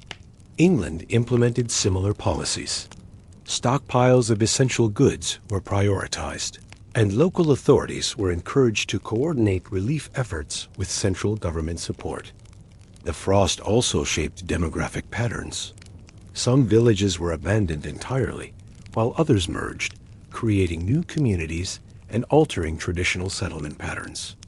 Migration became common as families moved in search of food, safety, or employment. This reshaped regional populations, contributing to long-term cultural and economic shifts. The frost heightened awareness of climate and environmental vulnerability. Communities began observing seasonal patterns, river levels, and weather changes to prepare for extreme winters in the future. Local knowledge became a critical asset. Farmers, hunters, and elders passed down survival strategies that had been tested in extreme conditions, creating informal but invaluable educational networks. Gender roles were also affected. Women often assumed greater responsibility for household survival, managing food, care for children, and resource allocation during periods of scarcity. Men focused on repairing infrastructure, securing livestock, and protecting communities from threats such as predatory animals or desperate scavengers. This division of labor was pragmatic, driven by necessity rather than tradition.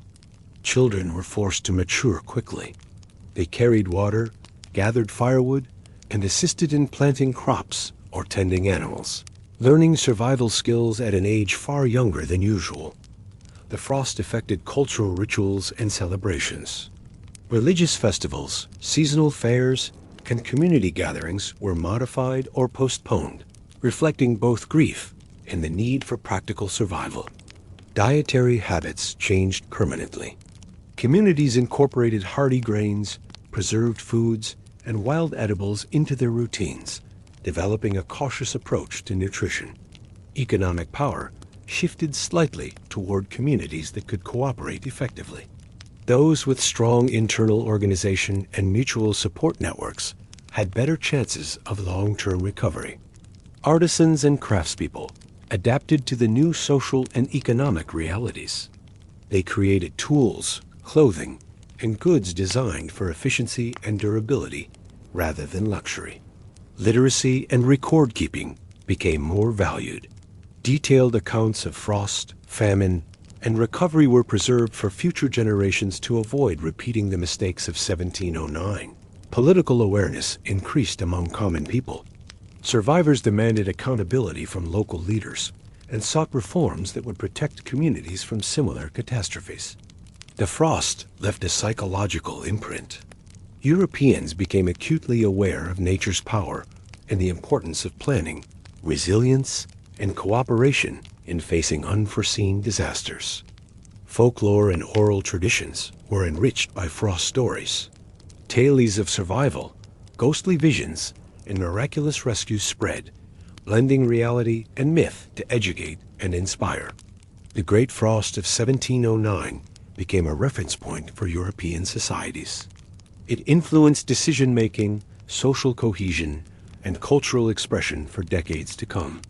Even decades later, the lessons of 1709 were taught to children. Communities emphasized caution, mutual aid, and respect for the natural world. The frost reshaped Europe's collective identity. Societies emerged stronger in collaboration, more aware of vulnerability, and prepared for future challenges. The memory of 1709 bridged generations. It served as a cautionary tale, a historical record, and a testament to human endurance in the face of overwhelming adversity. The Great Frost of 1709 left Europe with an urgent awareness of climate and environmental vulnerability. Scholars began recording temperatures, snow depth, and river conditions, seeking patterns in nature's behavior. Early meteorological observations became more systematic. Communities noted frost cycles, seasonal changes, and weather anomalies in diaries, journals, and official reports.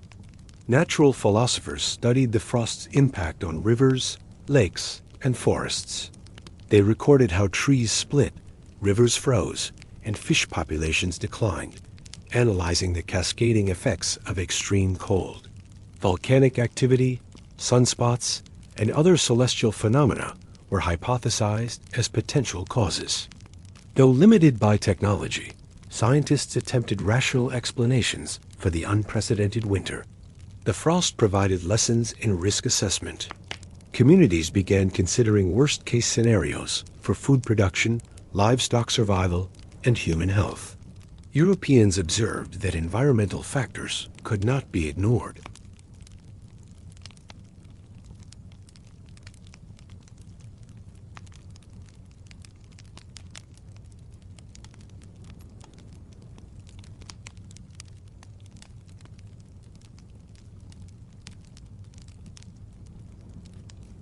Water management gained renewed attention. Villages repaired canals, reinforced wells, and planned drainage to protect against flood or frost damage.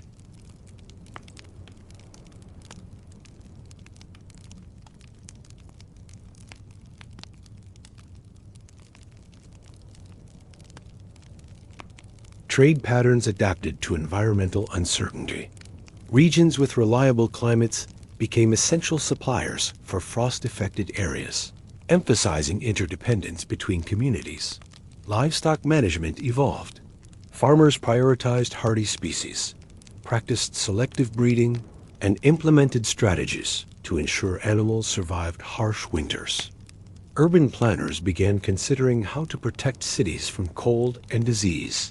Firewood storage, insulation, and clean water systems became priorities in frost-affected towns. The frost encouraged the recording of natural history. Observations of plant dormancy, animal behavior, and river ice provided insights into seasonal cycles and ecosystem vulnerability. Religious interpretations of natural events began to coexist with scientific inquiry. Clerics and scholars sometimes collaborated to understand frost impacts while maintaining spiritual frameworks. Books and pamphlets circulated containing survival techniques. Instructions on preserving food, building shelters, and protecting livestock spread across regions. European governments realized the need for coordinated response to environmental disasters. Early warning systems, emergency stockpiles, and disaster planning slowly became part of state policy. The frost demonstrated that extreme weather could affect entire societies. It revealed the interconnection between environment, economy, health, and governance. Scientific curiosity expanded despite technological limitations. The winter of 1709 inspired long-term studies in climatology and agricultural resilience. Observations of crop and livestock recovery informed later agricultural innovations. Planting schedules, frost-resistant varieties, and irrigation strategies were developed in response. Communities learned the importance of local knowledge. Farmers and villagers passed down frost survival methods, from food storage to winter preparedness. Natural philosophers recorded the frost in European chronicles.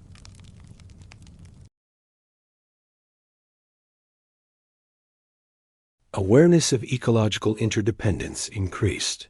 Damaged forests, rivers, and farmland highlighted the fragility of natural systems under extreme stress. European societies began to integrate risk planning into daily life.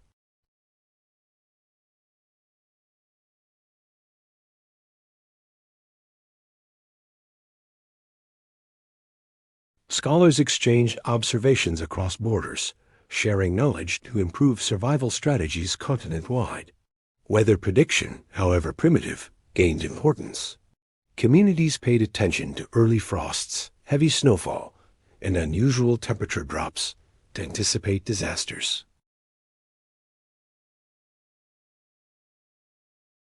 Storing food, protecting livestock, and preparing shelters were far more effective than attempting rescue after disaster struck.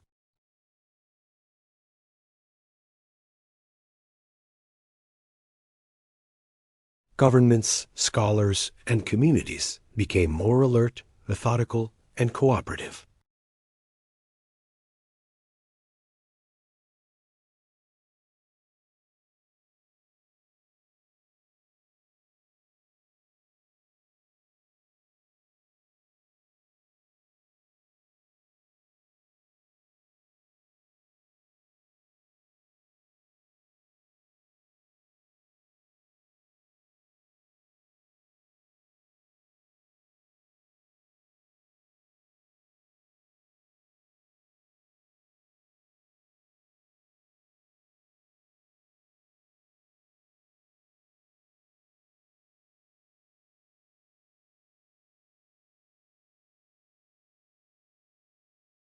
These tales were told around hearths, in churches, and later recorded in diaries and chronicles.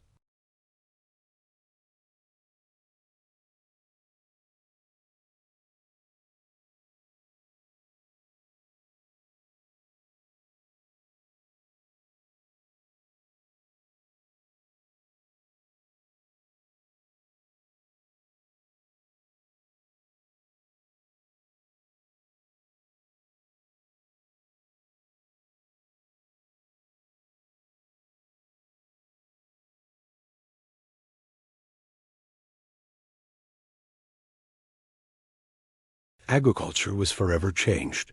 Farmers diversified crops, preserved seeds, and developed frost-resistant varieties to safeguard against future extreme winters.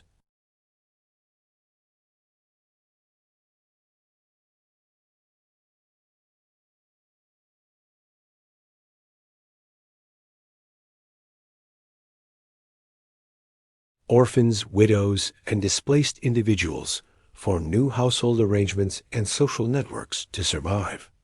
Education incorporated practical knowledge. Children learned farming, survival skills, and emergency preparedness alongside traditional literacy and numeracy. Health awareness improved in response to famine and disease. Communities emphasized hygiene, nutrition, and early treatment of illnesses to reduce mortality. Religious institutions retained a central role, but their authority was complemented by practical knowledge. Monasteries, churches, and convents coordinated aid and educated people on survival techniques. Economies adapted to scarcity. Trade, barter, and cooperative systems were emphasized, highlighting the need for flexibility in times of crisis.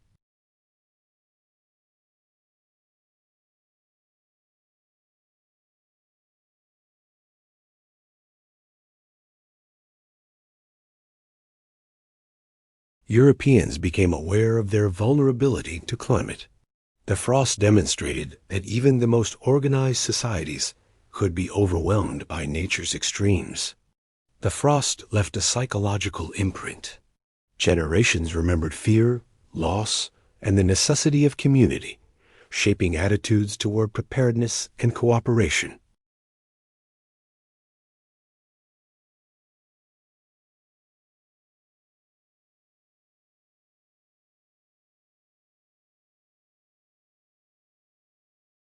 Lessons of 1709 influenced future policies.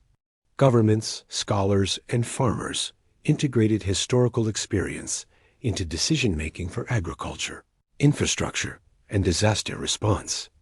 The frost shaped regional demographics. Some villages were permanently abandoned, populations shifted, and communities merged to ensure survival.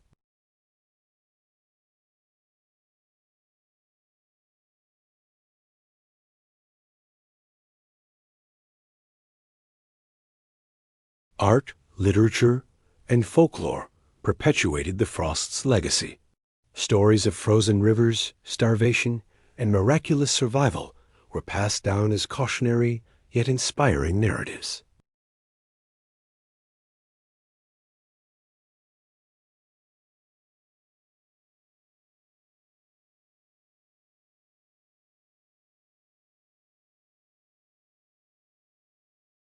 Even centuries later, 1709 remained a symbol of resilience.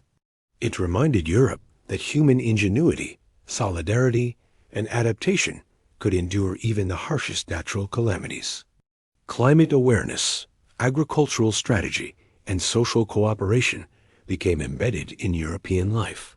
Lessons learned from the frost guided generations in safeguarding communities and resources. The frost reshaped every aspect of life, from economy to culture, governance to family structure. Its memory became a cornerstone of European history, a testament to the human spirit under extreme adversity. Europe survived, adapted, and remembered. The Great Frost of 1709 was not only a natural disaster, but a transformative event that defined human resilience and societal evolution.